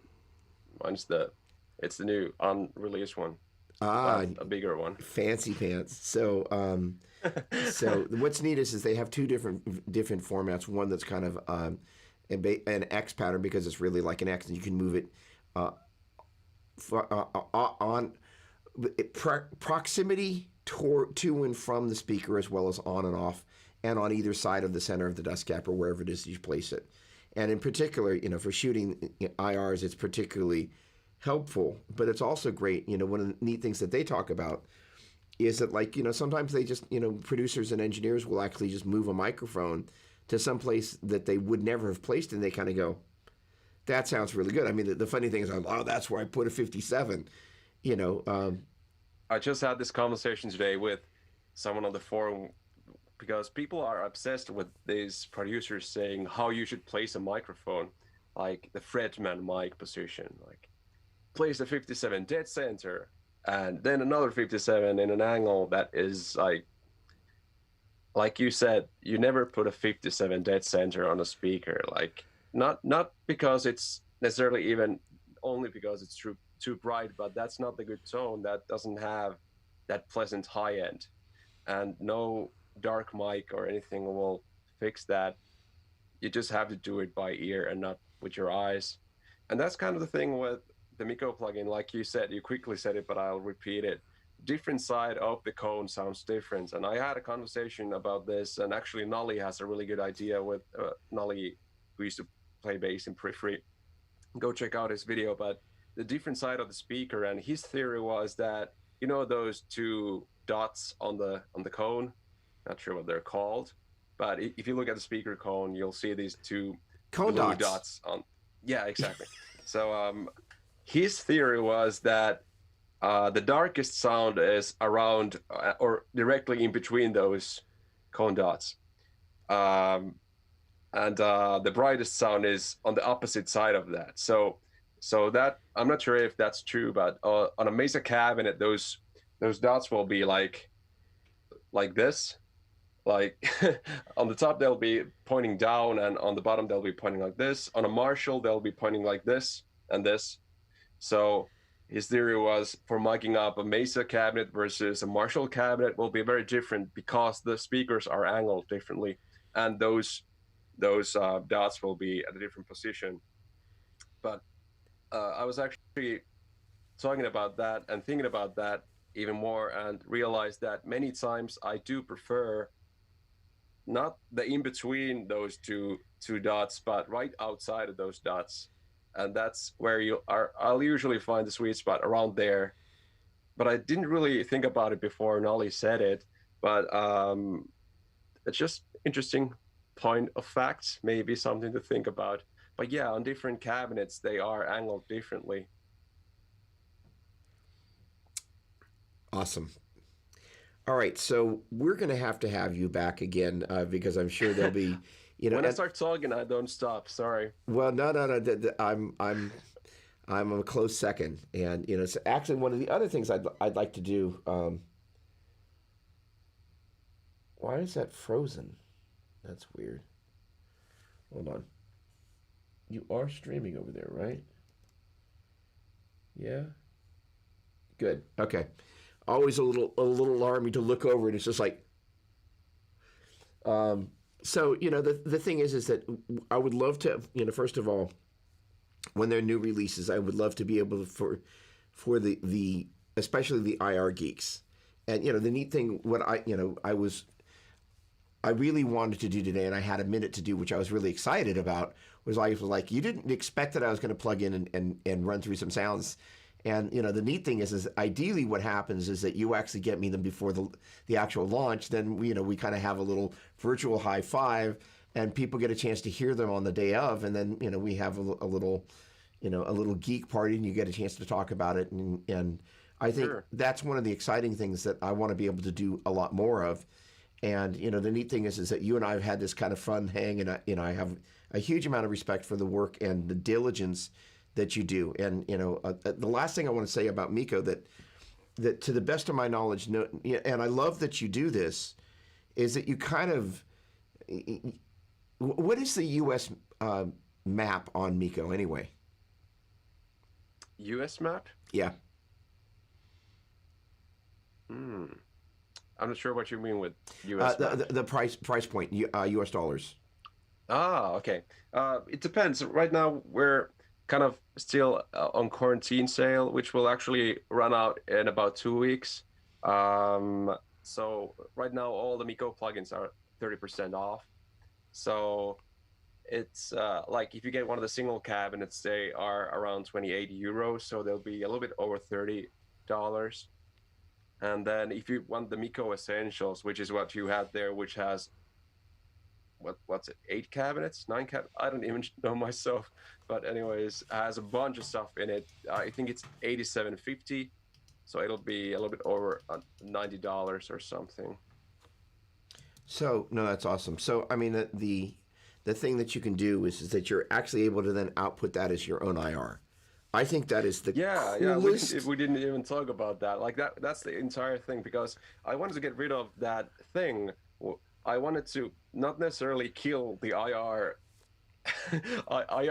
competition game, but I realized that even my good friends have different opinions on where they'd place the microphone than I would place the microphone. Many times when we'd be at the studio miking cabs, I'll be like, yeah, that's the sound. And they'll be like, no, I prefer this other sound.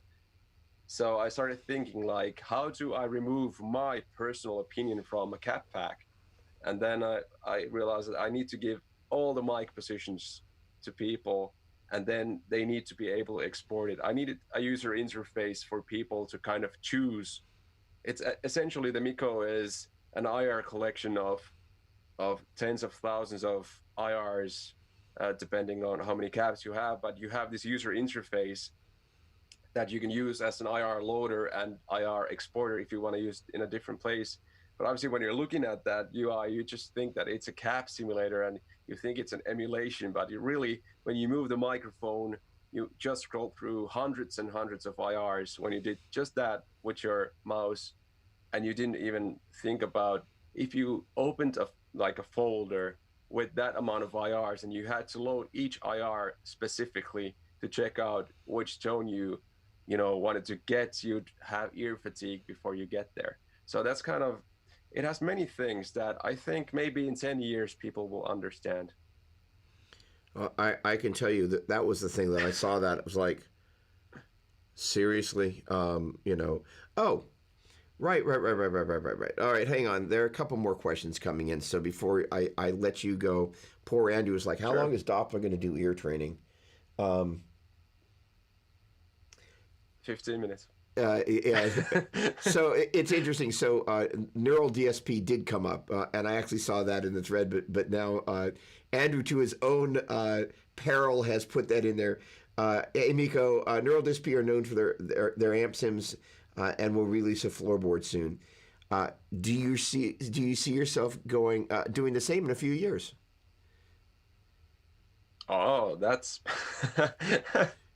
well. First of all, I'm close friends with Neural. The Quad Cortex, I made all the cabinets for it, so when it comes out, it has my IRs in it. So, but yeah, myself, I'll just say that I love the digital world a lot. I'm very scared with hardware. I don't have the knowledge myself, so I would need someone to help me out with that. I would most likely, if I were to do that, I would probably need like a partner to do that with. I'm very happy, and digital is enough for me. But obviously, if you follow my YouTube channel, I did some comparisons between my amp simulation versus the Fractal Axe-FX 3, which, like I said, I still think is the best modeler out there. I'm not placing myself above them, but my modeling is getting better. And then also the Line 6 Helix. The point of the video was that I think Amped is definitely comparable.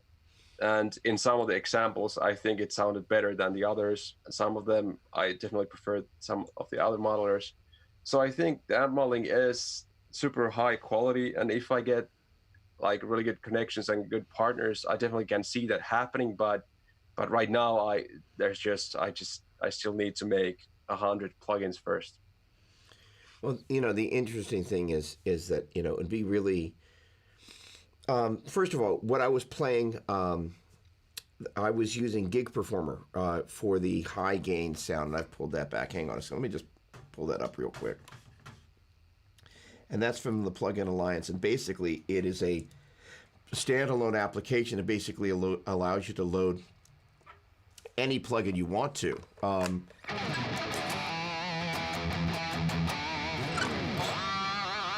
and you're going to hear. You're hearing my sound on the back. Okay, hang on. What have I done here? Is that the mic coming through? All right, hang on a second. Let me mute the mic and see if that solves that. But give me a moment here. You shush.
You enjoyed it.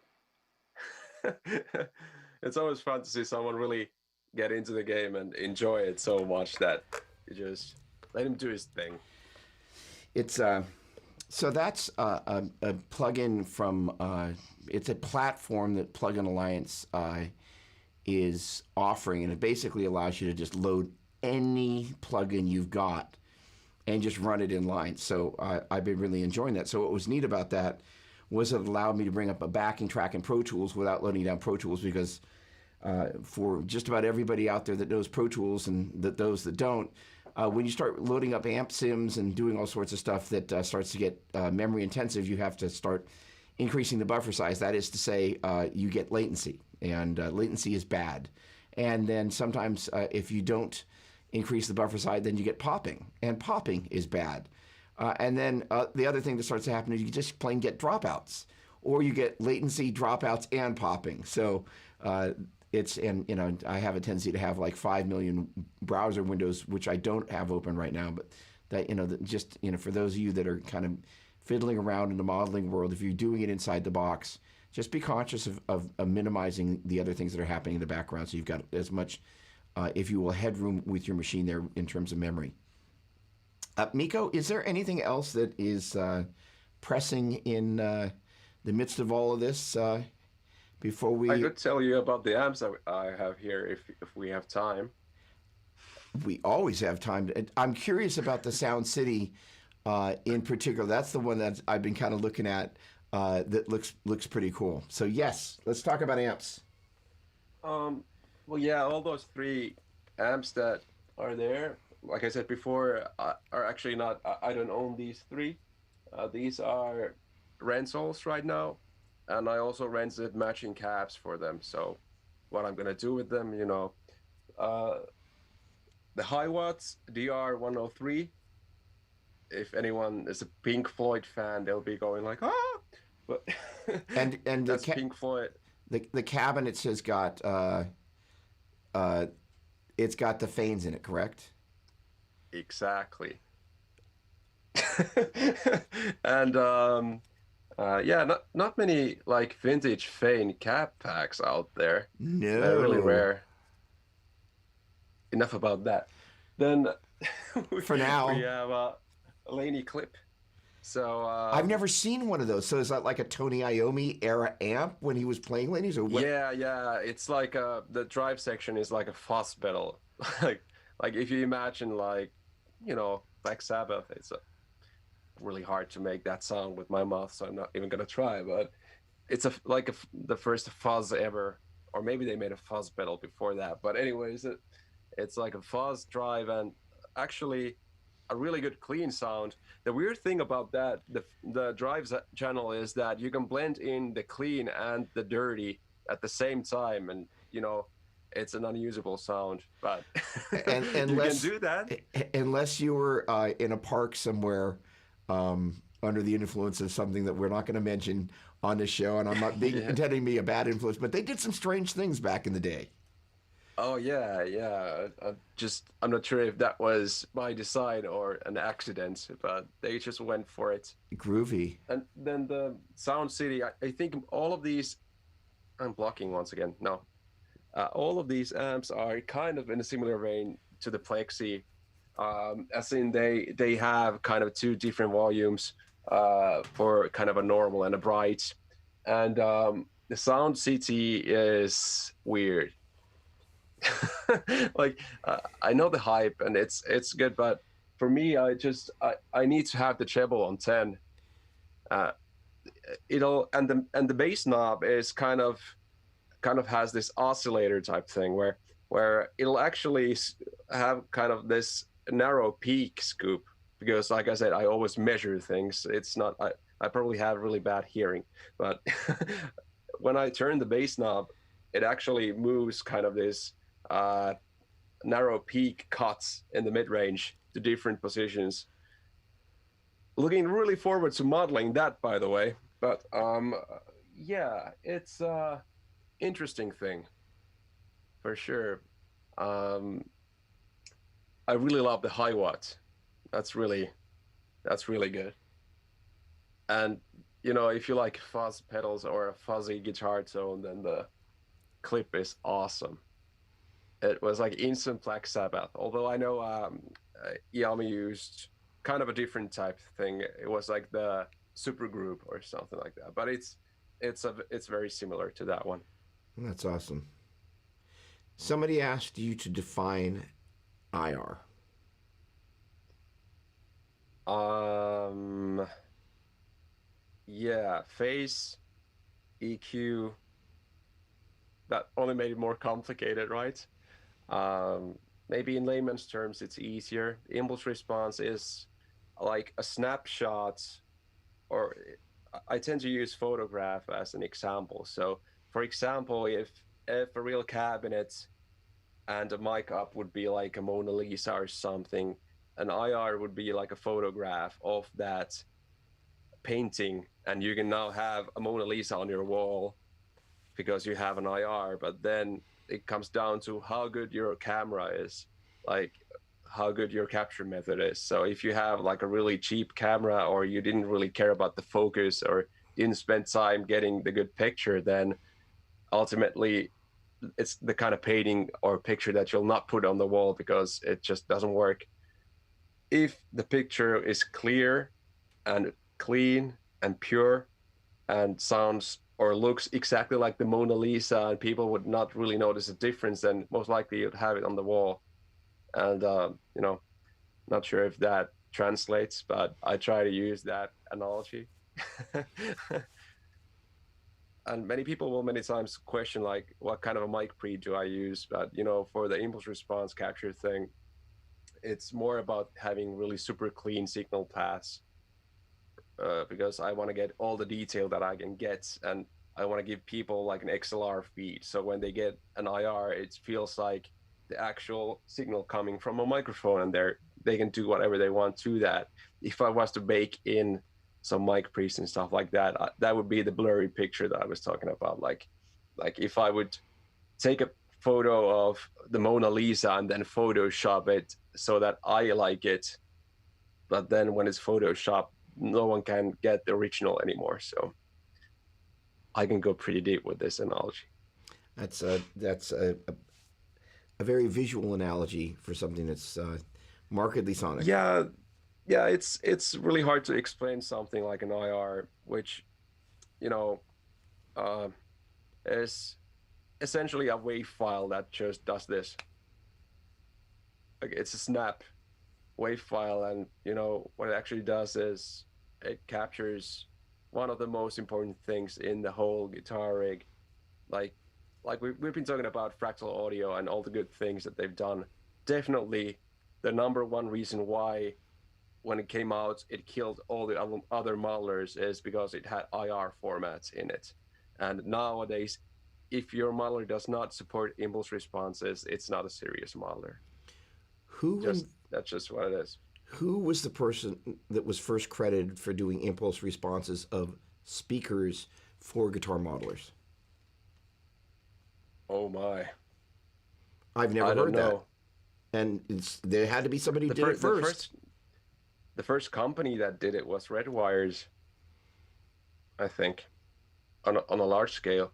I know because I was the third one doing it, like it officially, because there was Redwires, then came Own Hammer, and then I'm friends with Kevin from Own Hammer as well. But then I started making my own IRs, and nowadays there's one new IR producer every week. There's one with almost the same name as me that came out this week.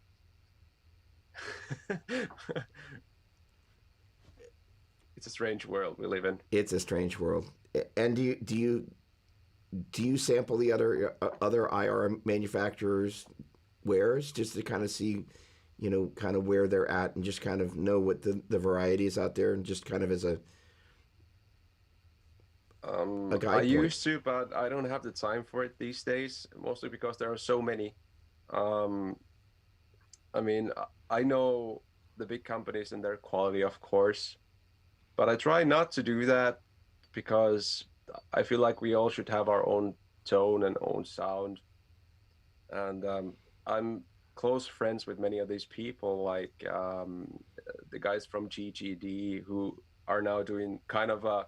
It's not like the Miko plugin, but the Zilla, what's it called?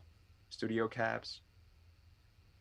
It's essentially like you have a mixer where you can, mix, and you cannot move the mics or anything.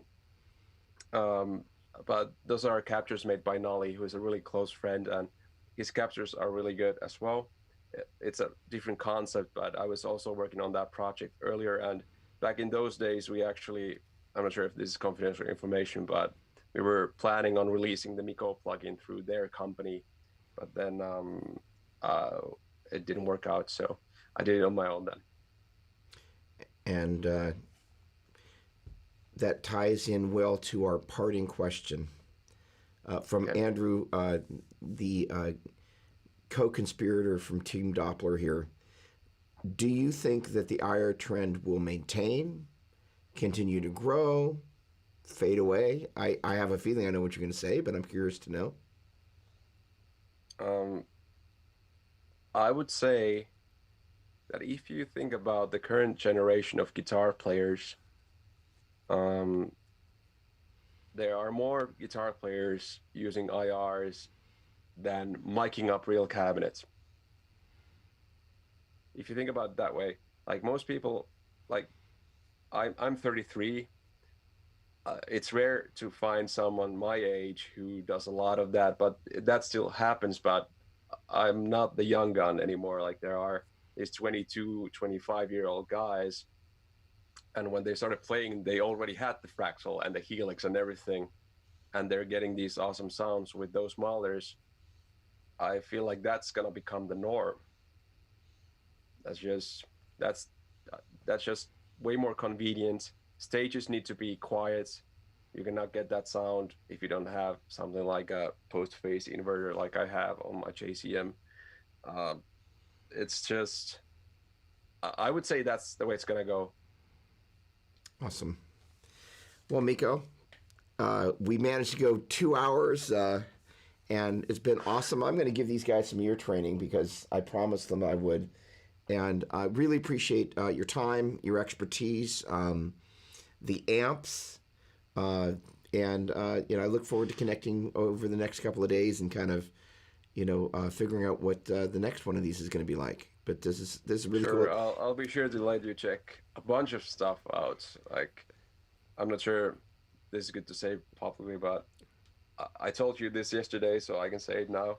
I have over 40 cabinets and over 20 amplifiers here, and they all have a purpose. So expect something to happen. That's great, and it's Yeah. I had a great time this afternoon hanging. I mean, the neat thing is that you get a chance to meet people, but then you get a chance to experience their work, and that's one of my favorite things. Is like I have the unique privilege, and actually, going to the camera that's not on. One of my favorite things is being able to kind of share some of these people that I don't quite know how I've gotten to know them. I guess I just reach out and they go, okay. But the thing is that these are really great conversations that people get to be a part of, and it's one of my favorite things to be able to do because there aren't that many people that kind of just sit around and talk about gear with folks like you, and I think we'll see more of Yeah. that for sure. But it's a privilege, and I appreciate being able to bring that to people, and also to be able to have that hang with you. It's a lot of fun. Yeah, and even when talking with people like us who do this for a living, you'll have different opinions. So uh, people can look at this and maybe learn something, maybe completely disagree with something that I said.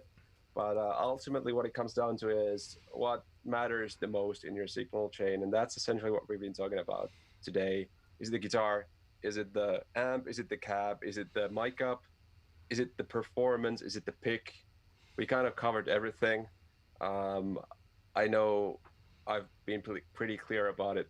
Like the mic up is one of the most important things, obviously, but the number one thing is your playing, obviously. And me doing this is proof of me being a lazy guitar learner. Like I got into the Petrucci thing when I was like 17 or something, and I learned how to drill a little bit, and then I was like, yeah, I want to get my tone good, and then I much preferred getting a good tone than practicing. So that's why I'm here.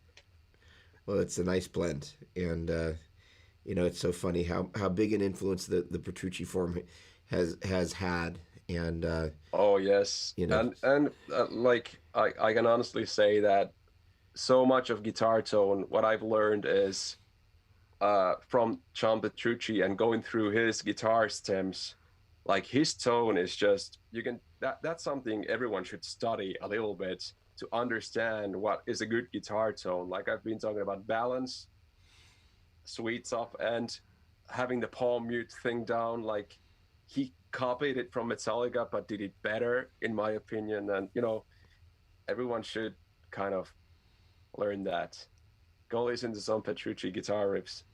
You don't need to like Dream Theater, but that's just something I suggest everyone takes a look at. that's awesome. Well, Miko, thanks again. Really appreciate it. You and I will be in touch very soon, I'm sure. Enjoy Sure. the amps, and as Andrew said, that room must get very hot. It does, but I live in Finland, so. Well, there you have it. Awesome. Well, thanks again. Really appreciate it. Thank you. Cheers. Cheers. Bye. Bye-bye. All right, let's pin. There we go. Let's take you and pin video. Okay, so Are you guys ready to, let's see if we can do a little bit of this here. Wrong direction. That, and that, and that. All right. All right, we're going to spend some time, I think, going into this plugin here, and we're going to spend some time doing some ear training.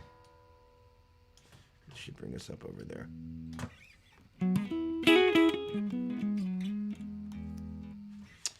Let's add a little bit of verb. Okay, Andrew, I need you to help me out here, bud. Let's open up some questions. I want to start with who has a question about ear training. Like, let's just start with what you don't know, what you want to know, where you're thinking things could get better, that maybe you don't know where to start. Bueller. Hey, David, what's going on, man?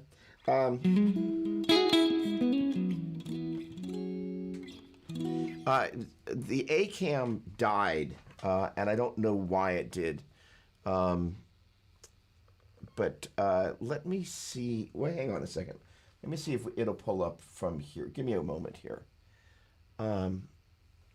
It's actually up and running, so let me see if I can get to it. That's a great suggestion, Andrew. And I'll still have my audio. Okay, let's try this. Frozen. Okay, you know what, you guys? Give me a second. I'm going to do something. How can I get that camera to restart? Oh, I know how I'm going to do this. Hang on a second. So that guy has done that. And if I do that, okay, let's hope that this isn't going to end the world. Good. All right. Still frozen.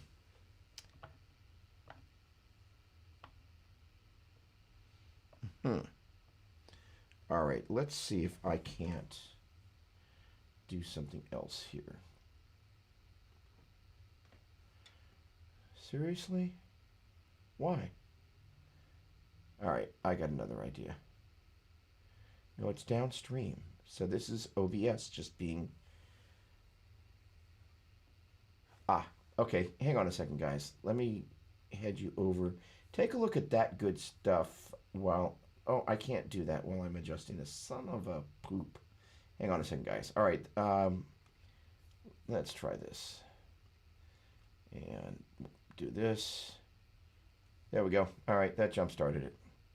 Thanks, Andrew. Okay, great.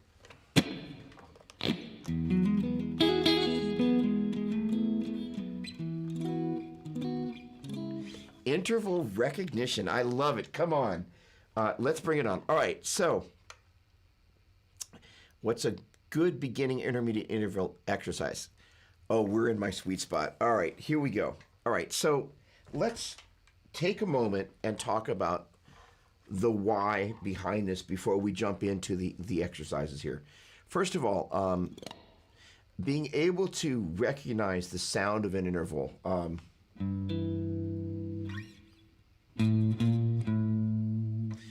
Allows you to, it's like looking at the sky and going, the sky's blue.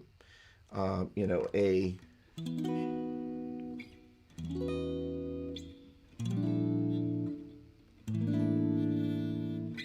chords have a color, and inside each, you know, like a minor 7, if you can hear the quality of the chord kind of played at the same time,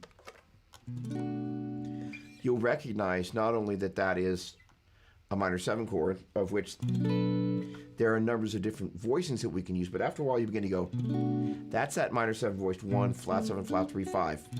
And the whole point of that is that eventually you, first of all, recognize the sound of that chord, but you also know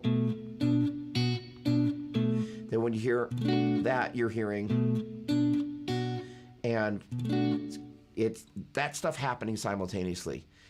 Great question. Do I train with or without distortion? Generally speaking, with ear training, I do it without distortion. I'm going to bring the reverb down. All right, I'm going to jump into the first exercise. First of all, the related modal relay for the key of G is if you were to take the G major scale, and take those notes, G, hold the A, hold the B, half to C, hold the D, hold the E, hold the F sharp, half to G, and go G, hold the A, hold the B, half to C, hold the D, hold the E, hold the F sharp, half to G. And then instead of starting off the G note, but you played that here. That's A Dorian, B Phrygian, C Lydian, D mixed Lydian, E minor, F sharp Locrian, and G major. All right, the first thing that one would, in theory, do is go, well, let me just make some sort of logical grid out of this so I can compare apples to apples. And that is,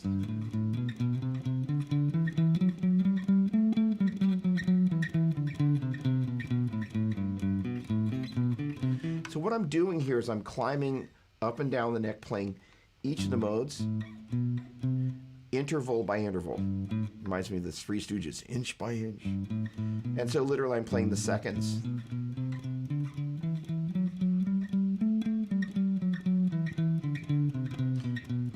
Thirds. Now, one of the other things I've started doing increasingly is not looking at the guitar neck. Now, it's not like I wanted to be some kind of, oh, I don't look at the neck. It's that I wanted to really get to the point where I started to feel the sound of the intervals up and down the neck and the notes. And I started to get good at it, which is kind of what happens when you practice. So now I'm playing the fifth. So basically the idea is slicing and dicing each of these guys.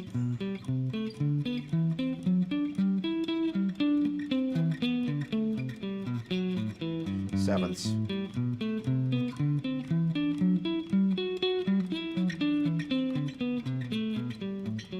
Now here's the thing, is if you can hear the, oh, not like that. and you can hear, and then when you hear that played as a chord, you begin to recognize that that's, and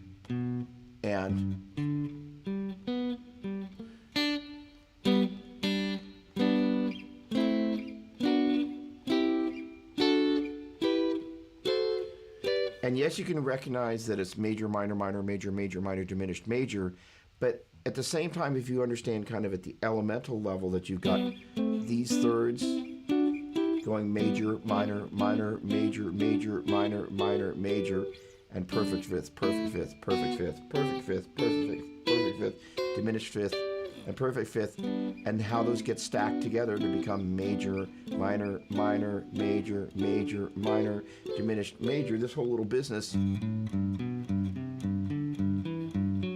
of understanding what's happening kind of intervallically based off of each of these 7 different modes allows you to kind of go, okay, I can hear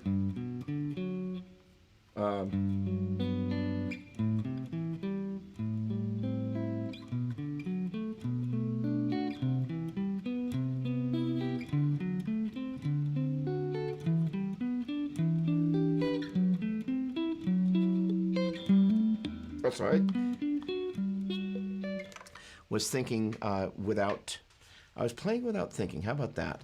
Okay, so the deal is that literally just taking the second finger root modes, and first of all, they are in the Diatonic Theory and Harmony DVD, and any of you that were at the Satriani Vi or Petrucci Guitar Camp, you guys got that PDF from that DVD for free. And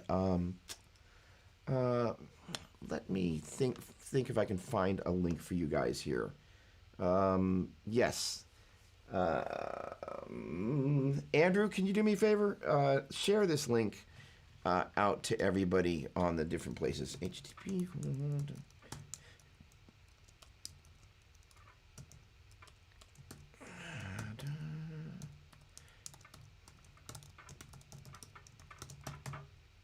Done. Okay, that's going to be the link to the PDF from Diatonic Theory and Harmony. Andrew and I are in the process of basically taking that from a DVD format, and we're going to be putting it online so you can kind of get that course once again sooner than later. In the meantime, the PDF is yours for the asking. Or for the clicking or something like that. But here's the deal. Those second finger root modes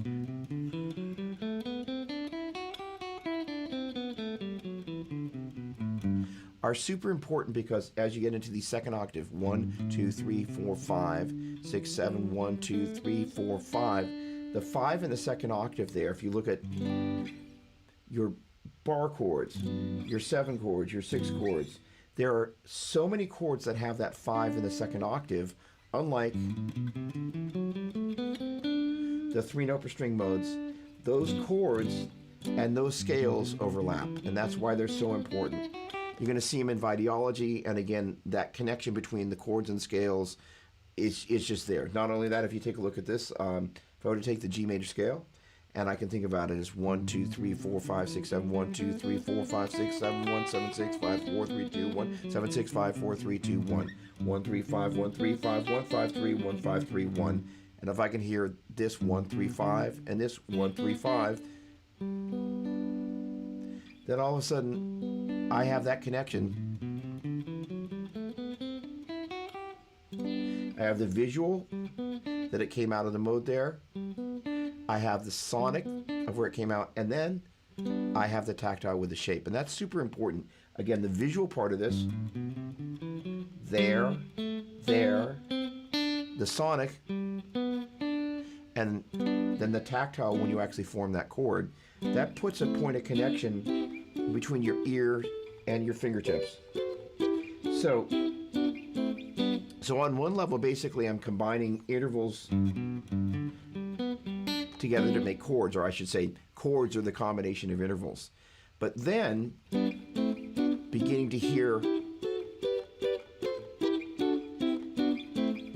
So let's say we're going to think that we're staying in the key of G major or relative to that. So the bass notes of everything I'm going to play are going to be G, A, B, C, D, E, F sharp, and G. And I'm not going to deviate from that. And if you think of those as 1, 2, 3, 4, 5, 6, 7, 1, those are interchangeable with note names, scale degree numbers, note names. So I'm going to basically be at the 6, 4, 3, and 5. But I'm going to play the 6 here. Now, the place I'm going to go here is, how do you take this and instead of just kind of making it into this scientific, using these things to kind of, all right, I recognize what the sounds are.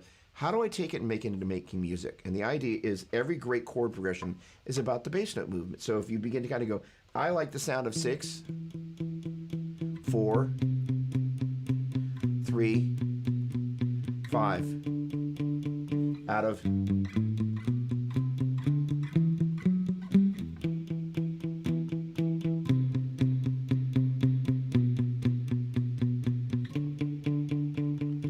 And then I know that at the 6 here, had a flat 3. At the 4, it had a natural 3. At the 3, it had a flat 3. And at the 5, it had a natural 3.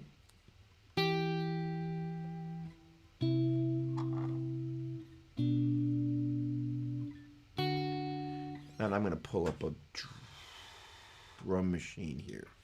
See if I can do this without breaking anything.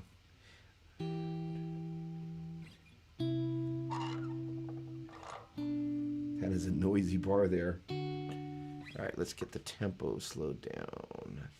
And we're going to get here. Let's see if we can do this. There we go. That'll work. All right, let's get over here. And somewhere right around here. No.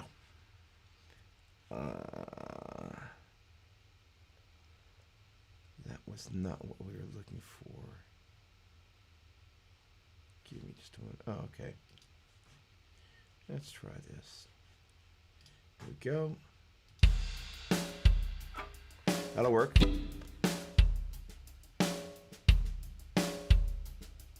Wow. From Sean Pye. Let's stop for a second. His friend Mike Oxlong died in the riots in New York. Can I dedicate a song to him? I'm not yet at a song, but I would love to. So yes. That is sobering. I'm sorry. That's yeah. Um, sorry. Um, yeah. Wow. Let me continue on, and then we'll get to something here, and it will be some sort of songy thing. So sure. Um, so we've got this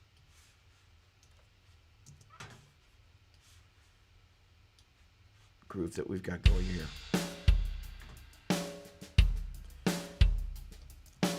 And I'm going to slow it down just a little bit.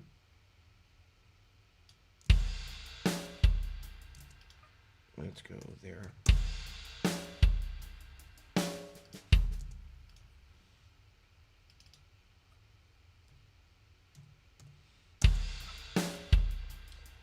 So now that I've kind of established that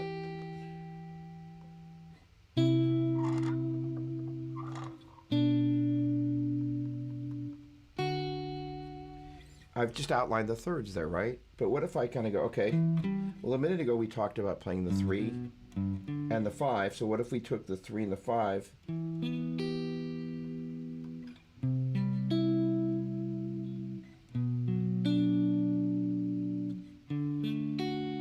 so instead of taking the triads and going, so if I went up 1, 2, 3, 4, 5, 6, that's the 6th chord, 4 chord, 5 chord, 3 chord.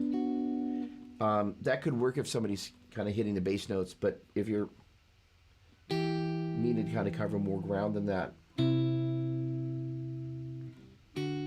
Sorry, I think I went to 6, 4, 3, 5. So 6, 4, 3, 5. But if we, instead of playing 1 flat 3 5, we go 1 5 flat 3. So those are the same notes, but with a little bit more space between them.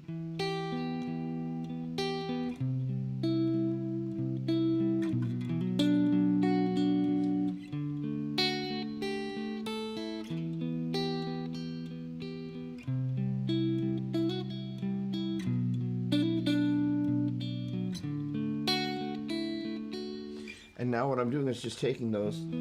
That's the 1 5 flat 3.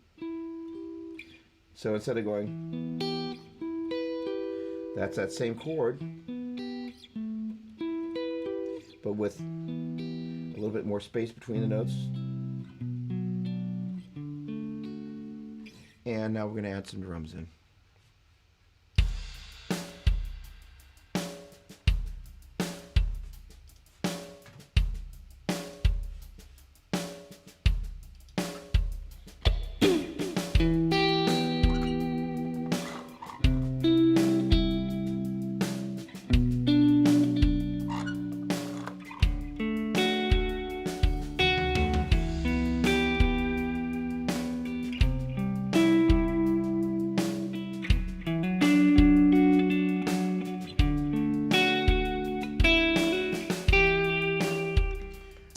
So what I'm going to do is I'm going to shush.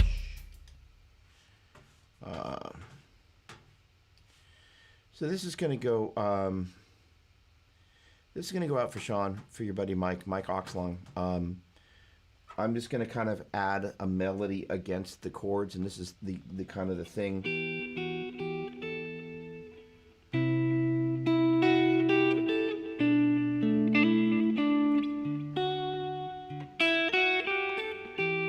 Generally speaking, the really sweet notes are the ones that are already in the chord tones.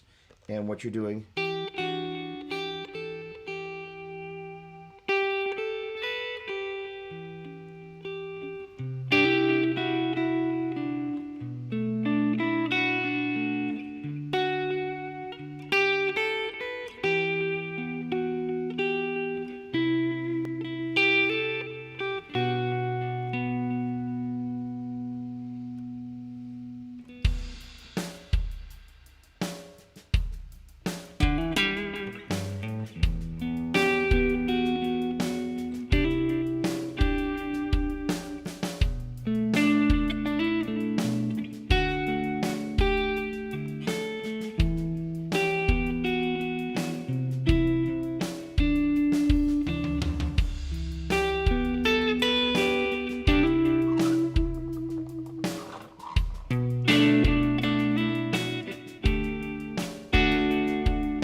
wrong pickup selection for that.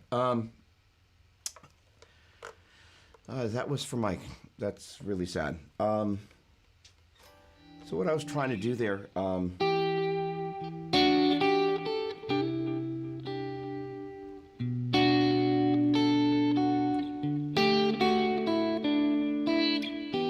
is working off the bass note. And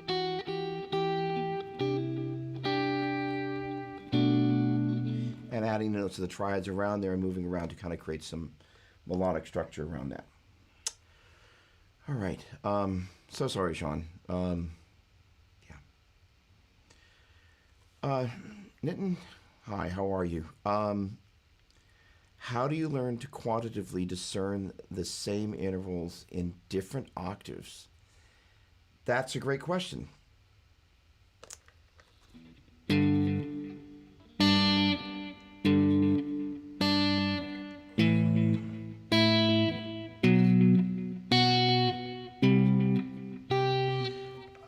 If you're looking for an exercise, I have one for you. First of all, one of the things would be, first of all, just getting used to hearing.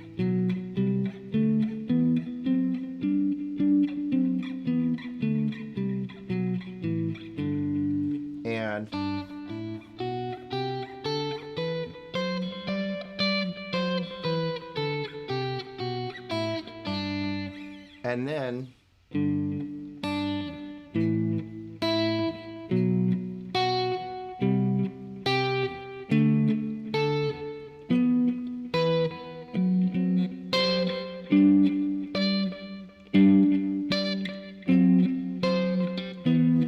getting used to hearing them toggled, and then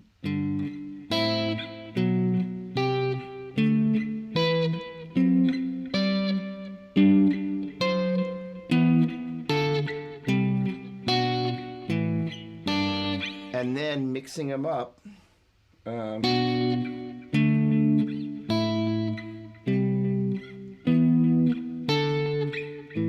And so just picking, like, getting comfortable with a key that you know you're going to be in, and starting off with a tonic and just kind of going, okay, I'm going to pick the 1 and the 3.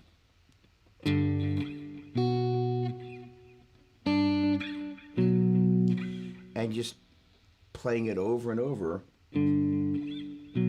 Maybe just practice going back and forth between those two so you can hear them parallel.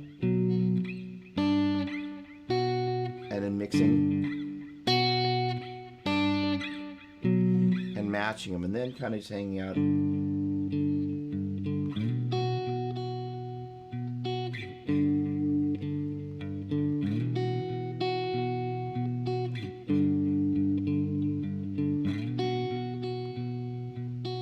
then the same thing for the other. Because the hardest thing about all of that is kind of hearing the weight as it moves through a key. And so just kind of taking different bass notes and doing that off of that. And eventually what's going to happen is you're just going to recognize that's the 5th up an octave. And you're like, okay. And you're going to hear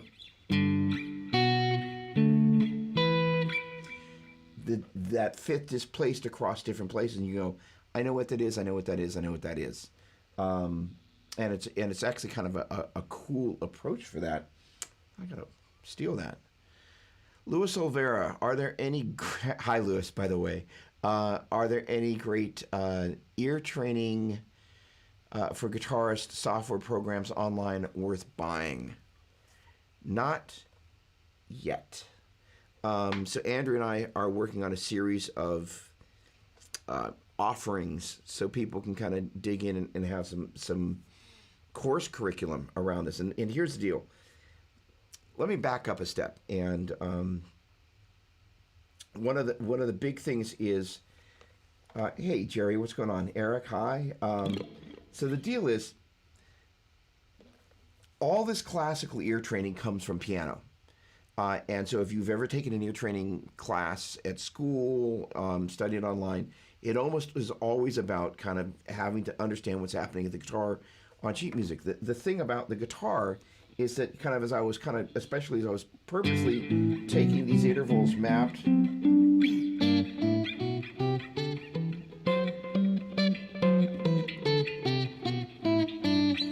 and just getting used to the sound and the intervallic shape. On the piano, you're going to be using different fingerings as you change because of the black keys, unless you're just playing in the key of C. So the point being is that when you're working with the guitar, being able to understand that there's this shape relationship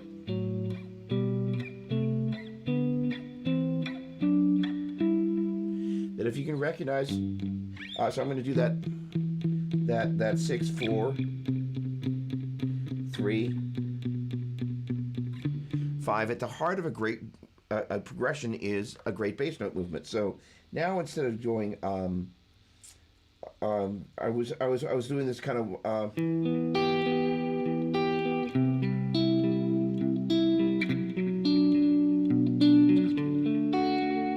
let's focus on the sixes.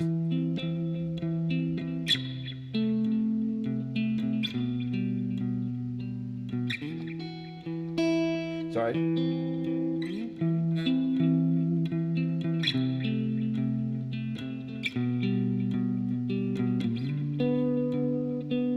Now what we're going to do is we're going to take those sixths. So we got basically a minor sixth at the sixth, a major sixth at the 4, a minor sixth at the 3, and a major sixth at the 5. Now what we're going to do,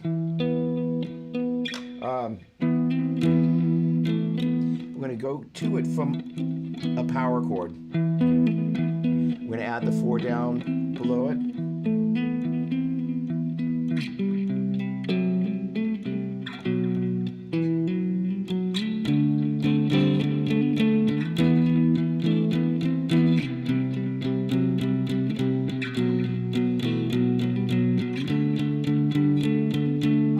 And then from that collection of notes,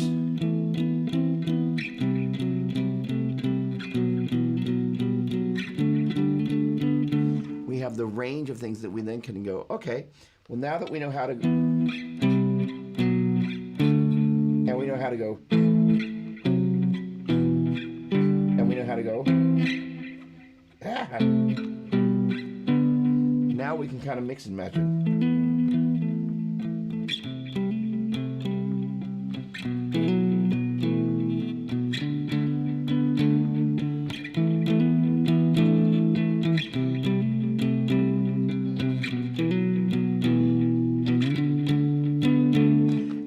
To mix those things together. And one of the biggest things that guitar players have a tendency to do is they play the same chord shapes over and over, and part of that is because they're just boxed in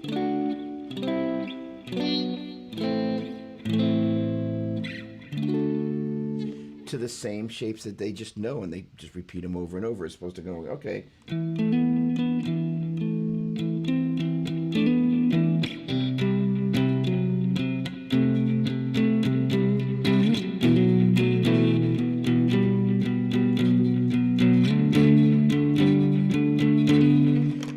is okay, well, if I can do it there, I can do it in other places. And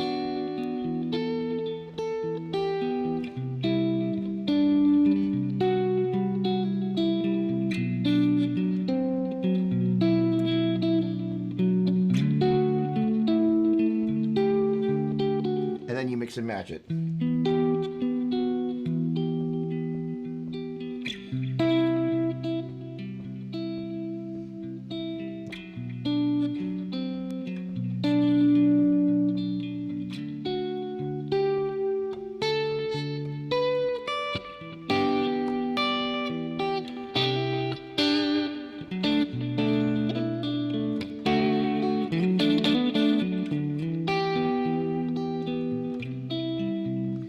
After a while, you begin to hear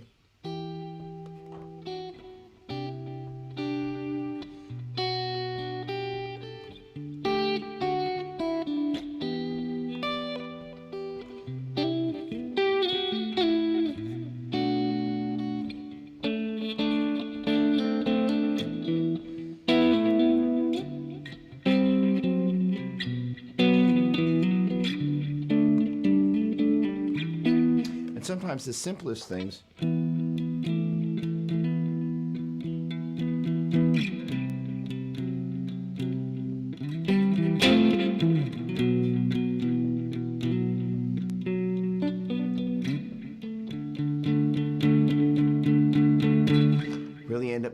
most effective, right? And the idea is if you can own all those intervals and think of them relationally to the 1 and the 2, and begin to kind of go, okay, I'm going to take the 7s, which on their own don't sound super pretty, but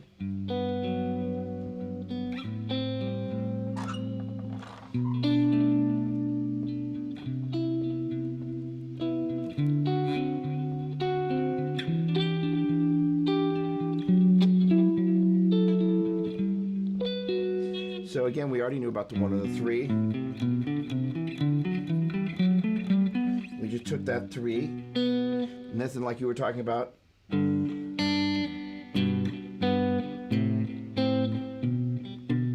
Come on.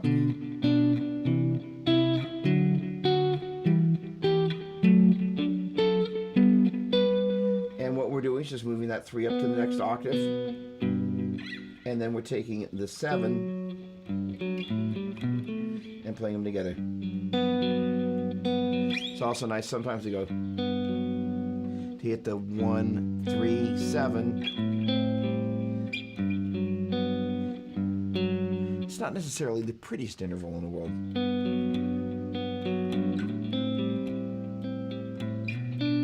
It's really interesting the way you hit those.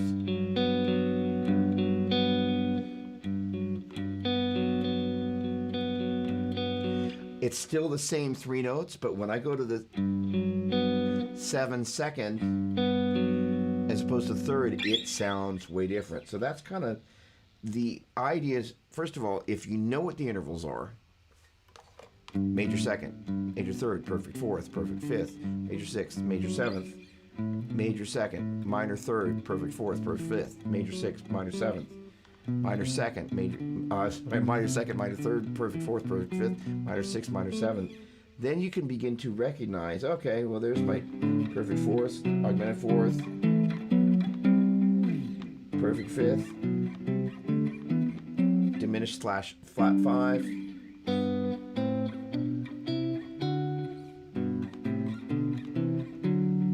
and then again, Nathan, kind of to your point, there's the 3 up the octave, down the octave, and getting used to the idea of like, okay, or, and the neat thing about that, that's just the fifths and the thirds combined, or the 7. Yikes, with the thirds.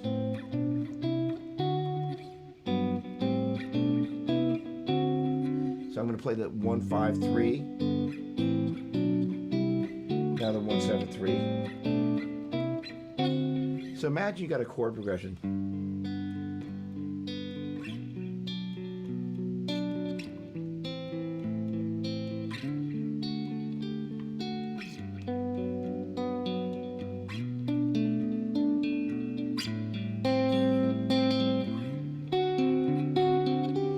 And by going from the to the, we kind of added a harmonic lift because instead of having the 5 there, we went to the 7th there.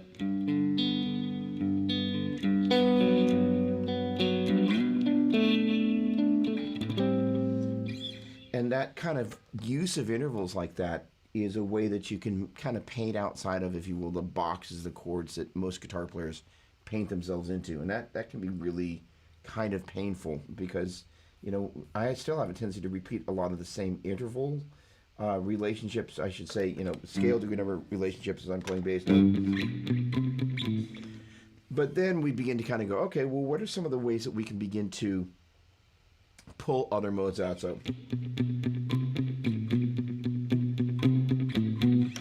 blatantly just going up to the 1, 2, 3. I'm going, all right, well, we're going to hang out at the 3.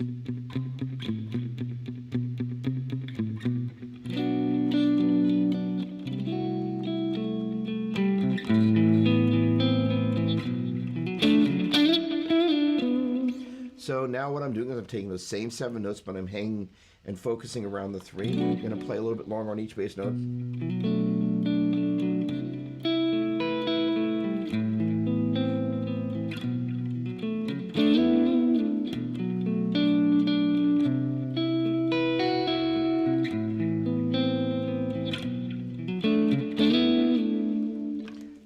sudden we're hanging out in Phrygian land.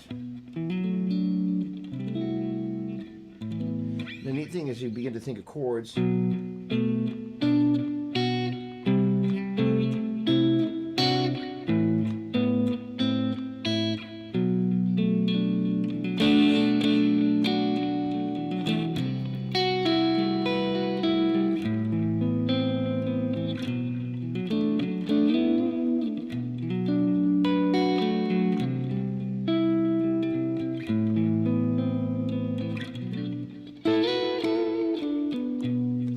All of a sudden you'll be able to paint your way through the modes, which is kind of fun.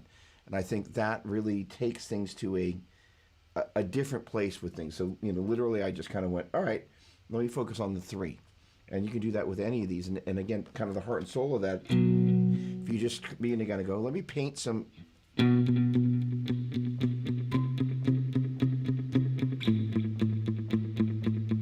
intervals on top.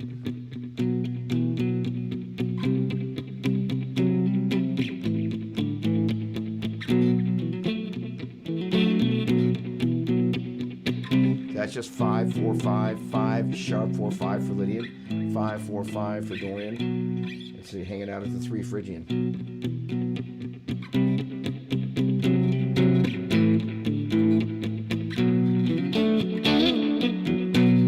Now I'm going to add the 6.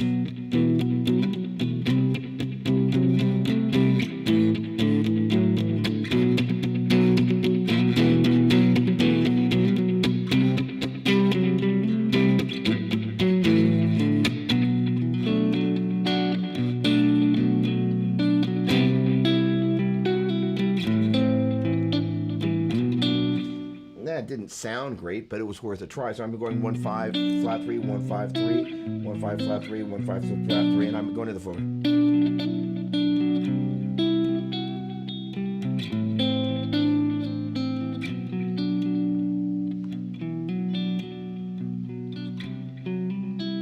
All right, there we go.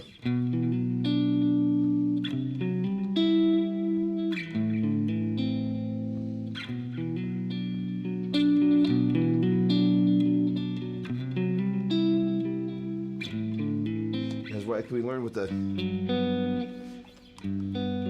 sometimes it's just the order you play them in and getting comfortable with knowing that certain intervals don't sound great, but if you get to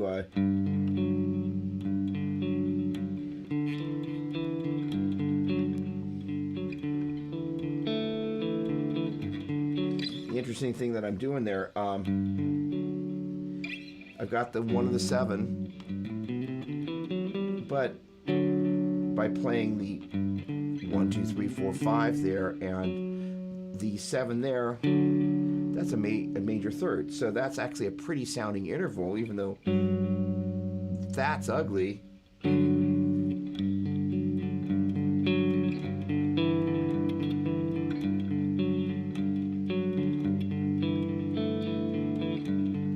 this guy right here, that's a major second. If you want to really annoy people, and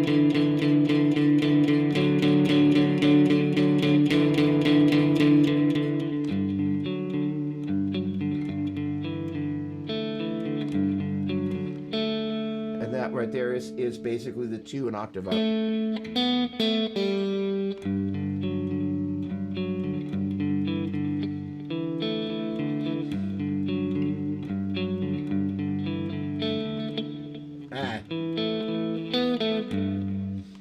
I can do that.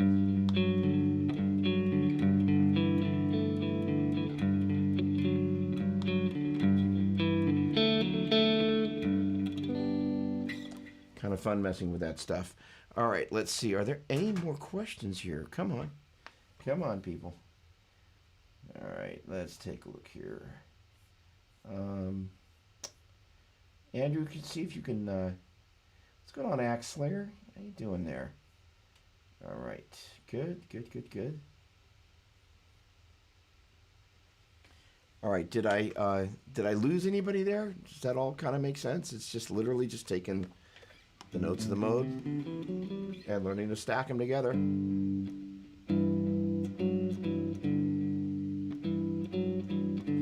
just kind of, one of the best things you can do again is, in addition to just kind of getting used to seeing how they lay, then beginning to see groups of notes.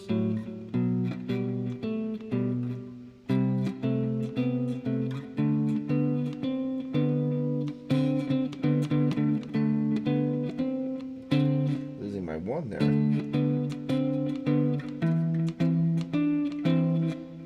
Holy cow.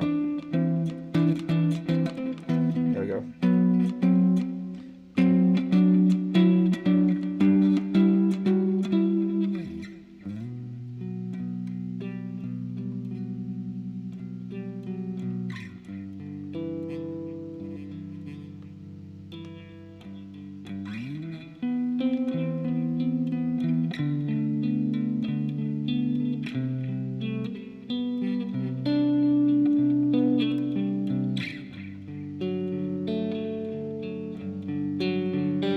The other thing that begins to happen is two above. Two above. Don't know what that means.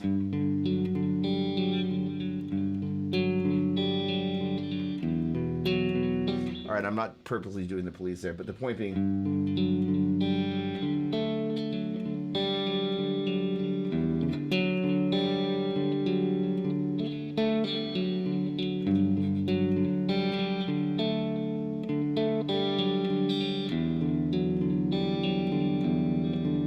the other thing is you don't always have to do a parallel. Sorry.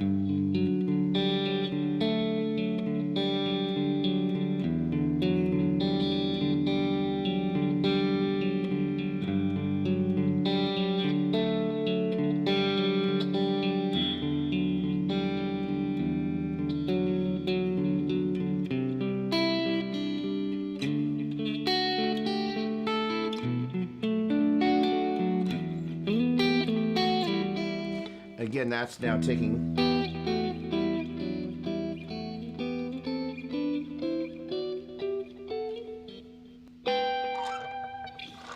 kind of a parallel interval movement against.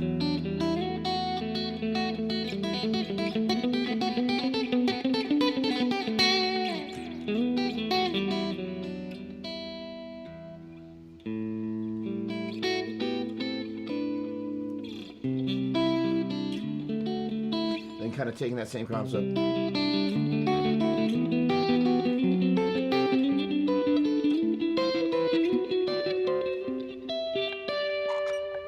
Instead of just playing a. Now we're taking kind of basically starting with. This is one of the interesting things is kind of these internal. Taking kind of these internal intervals that kind of exist.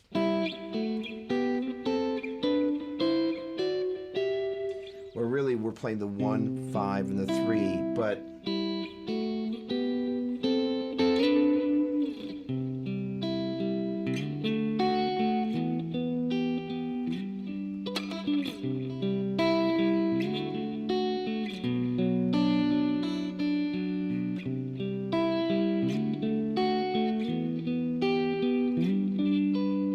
so rather than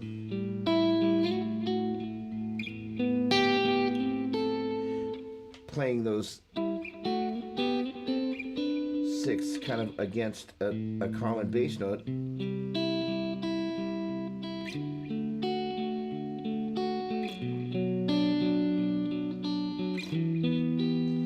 even though that's the 5 and the 3, they still sound very 6-y.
All right. Hey, Tom, what's going on?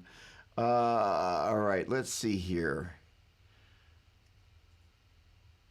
Oh, my word. Okay. Sorry, I'm supposed to be reading this. Tom Atkins. Hey, Doug. Do you agree that spending a day listening to your music library and fill out a full music interval sheet with songs that have intervals that you like? It's a very personal way to learn intervals, and make sure to check with a teacher that you have the intervals right. Great question. So,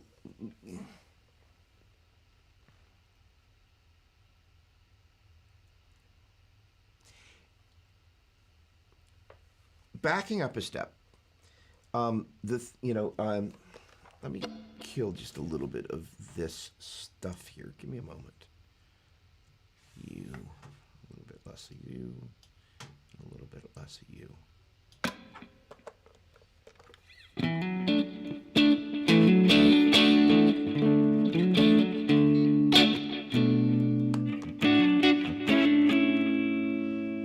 Miss that, like the.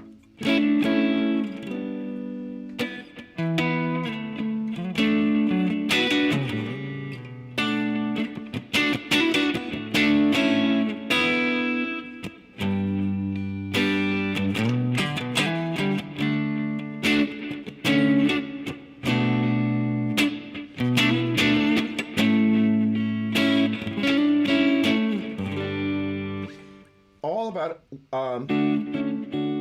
intervals.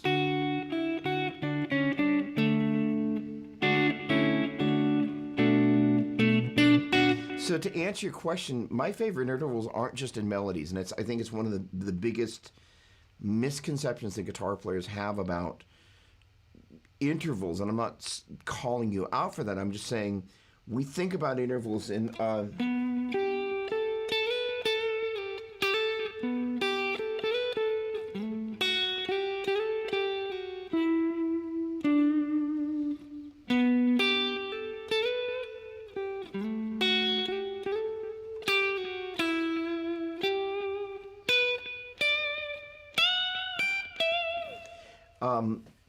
But ultimately, what makes those melody notes pretty when they're pretty, or sad when they're sad, is how they're harmonically interacting with the chords on which they're played, right? I know that you know that. But the thing is, I think the piece, to answer your question, the guitar players miss is that they are so focused on the right hand that they miss the combination of the right hand and the left hand and how they work together. And again, kind of the thing that I was doing there, where I'm kind of moving the sixths around, even though it's the 5 and the 3 of the chord, I'm hearing this thing.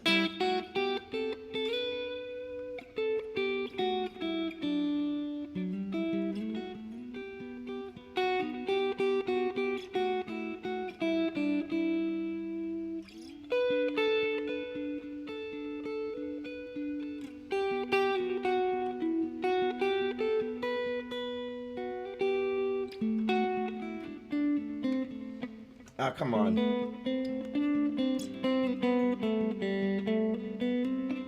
So to answer your question, I would actually go, let me find what number that chord is.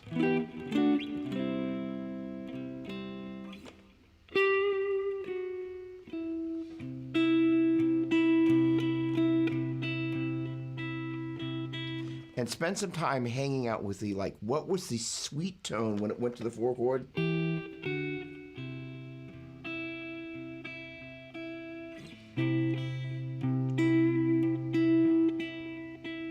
go, okay, the 3 in that second octave that's the note that really appealed to me, and you kind of go, all right, well, if I liked it there, then I should probably learn to like it.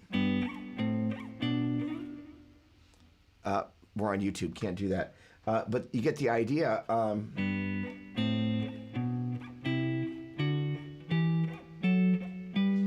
wow, there's a lot of really pretty stuff going on there.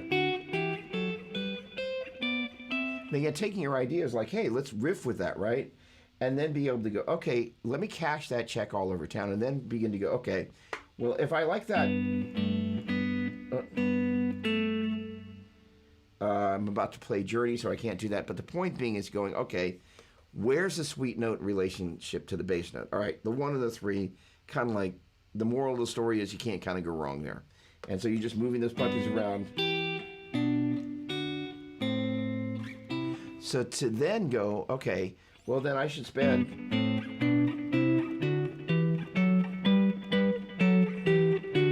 some time getting acquainted with those guys.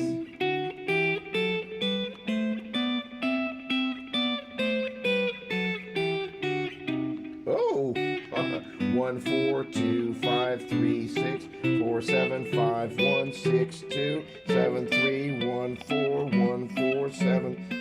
Sorry, 1 7 3 6 2 5 1 4 7 3 6 2 5 1 4. So you're able to kind of navigate a key and traverse around with them.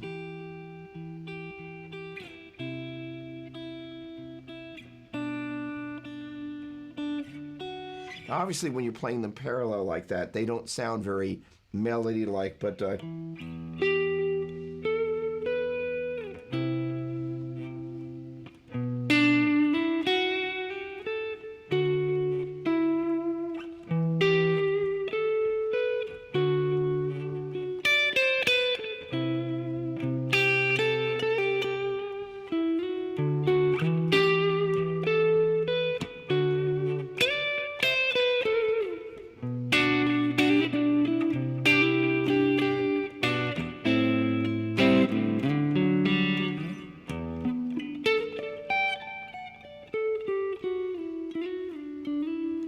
now then there's the other approach of going, okay, well, let me just hit a 6, a 2, and a 4.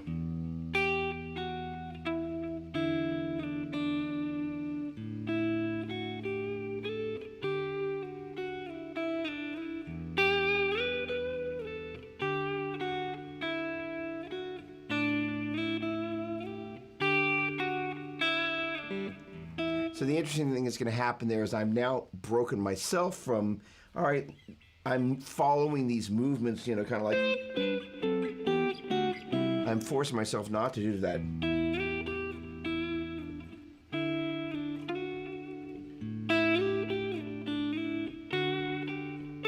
go, what am I doing then? Guess what? 1 flat 3 1. And there's my one of my 3. There's my 5 and my flat 7. So that gets back to this whole thing of like, okay, how do we then begin to recognize these intervals? And it's just begin to go, okay. At the most simplistic version of that is being able to go, all right, we're in the key of G major. Let's just start with a tonic. 1, 2, 3, 4, 5, 6, 7, 1. So 6, 7, 1, 2, 3, 4, 5, 6, 7, 1, 2, 3, 4, 5, 5, 4, 3, 2, 1, 7, 6, 5, 4, 3, 2, 1, 7, 6, 2, 3, 4, 5, 6, 7, 1, 2, 3, 4, 5, 6, 7, 1, 1, 7, 6, 5, 4, 3, 2, 1, 7, 6, 5, 4, 3, 2, 5, 6, 7, 1, 2, 3, 4, 5, 6, 7, 1, 2, 3, 4, 4, 3, 2, 1, 7, 6, 5, 4, 3, 2, 1, 7, 6, 5, 1, 2, 3, 4, 5, 6, 7, 1, 2, 3, 4, 5, 6, 5, 4, 3, 2, 1, 7, 6, 5, 4, 3, 2, 1, 3, 4, 5, 6, 7, 1, 2, 3, 4, 5, 6, 7, 1, 2, 1, 7, 6, 5, 4, 3, 2, 1, 7, 6, 5, 4, 3, 6, 7, 1, 2, 3, 4, 5, 6, 7, 1, 2, 3, 4, 5, 5, 4, 3, 2, 1, 7, 6, 5, 4, 3, 2, 1, 7, 6. That kind of really begins to get you thinking, it's like, okay, well, that at least allows me to go against the 1.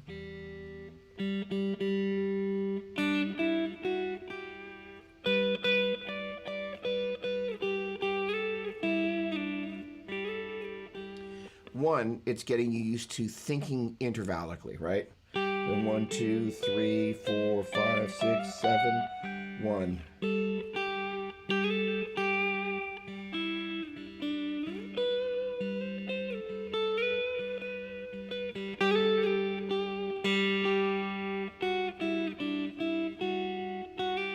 Now, here's the other thing, is purposely going, how long can I stand?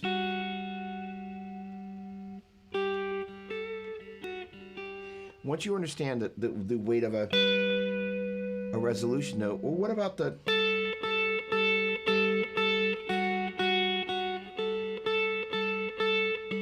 How can you use the dissonance of non-resolution notes?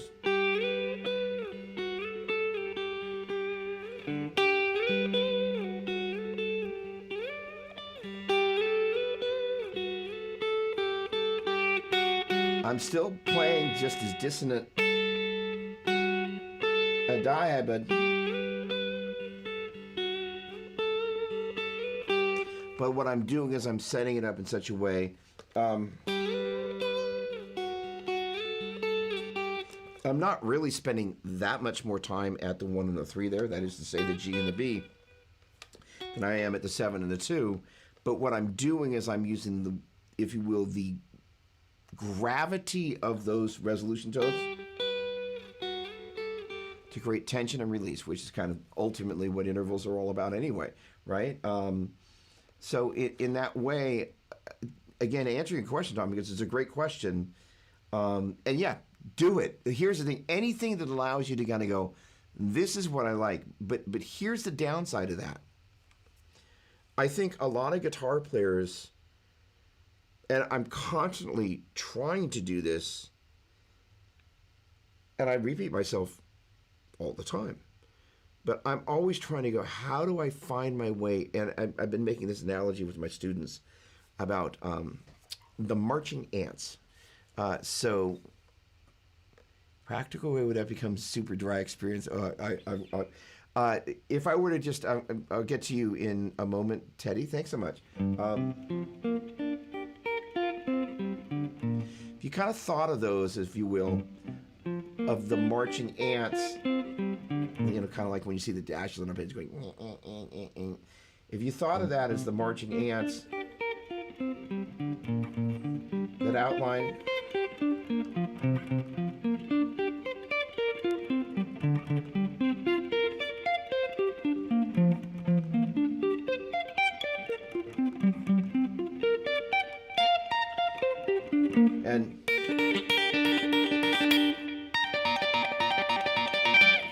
and that was the only lick you knew. And so those weren't marching ants, those were solid dots. And then everything else was marching ants around it. How do you force yourself to learn the marching ants notes as opposed to just hanging out on the places that we already know? That's like the $1 million guitar question that I'm constantly trying to ask myself and I'm trying to address my students with. So they're thinking, instead of like, hey, how do I play the same notes I've played over and over and over again? Even if I move them to a different location on the neck, they're still kind of the same notes. How do we find new combinations that are, one, as you pointed out, pleasing, but two, also forcing ourselves to kind of go, well, how do I get somewhere else on the neck? And, you know, most of the time, you know,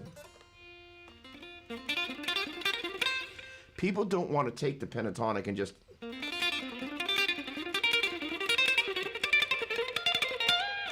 target and isolate the third and second strings because it's unpleasant. It's ugly. And there's a ton of pinky notes there, but there's a ton of marching ants there. I want to know where the marching ants are so I can just be an anteater. Thank you. Great question. What is the best way to implement modes in a practical way without becoming super dry experience? Know if any songs that are like a lesson that accompanies all modes in a certain key throughout the song. So it's kind of like learning a song, but without ramming the brain with mode after mode. Okay, first of all, let's take the heart of what you're asking and let's turn it into something fun. First of all, if we're going to think about the notes of G major, the simple thing is just good.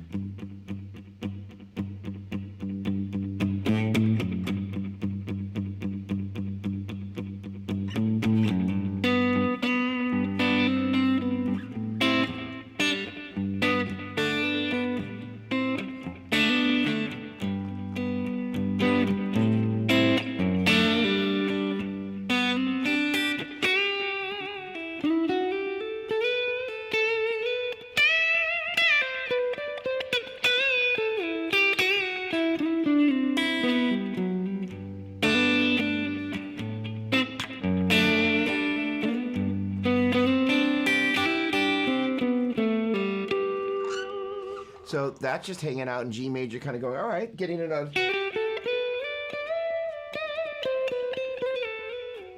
I'm all about the fingerings, but sometimes it's really good to just kind of go, okay, let me just...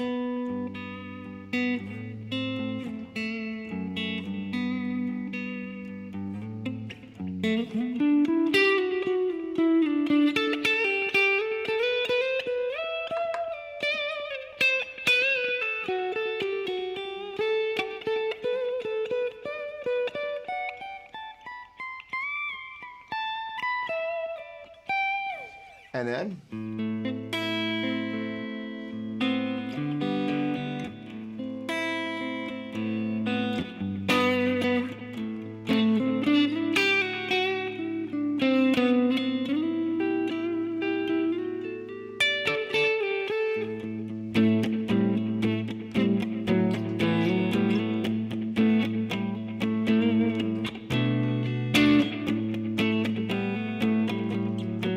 Point being is droning away on the 2 and finding some little thing to change.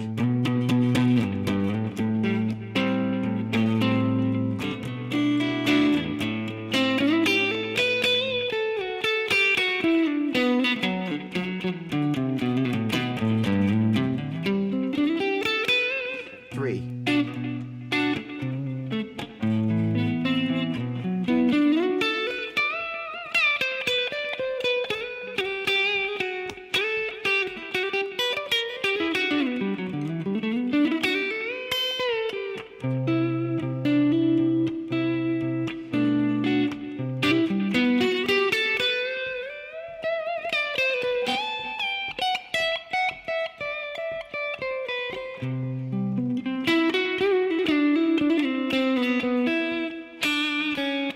C sharp. I played a C sharp over C Lydian.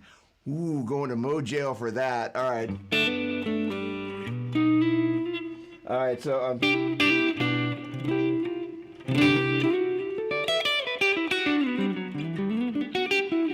so on and so forth. And you just kind of hang out at each one of those different bass notes, and then you kind of begin to go, okay, I got that. And just really what you do, kind of by having hung out playing those notes of G major, G, A, B, C, D, F sharp, and G, as you kind of hang out, even if it's something as simple as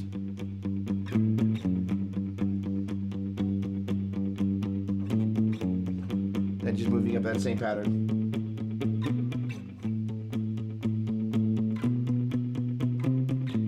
That, by the way, is one of the other cool tricks about harmonic tones, is the note above and below are a perfect setup.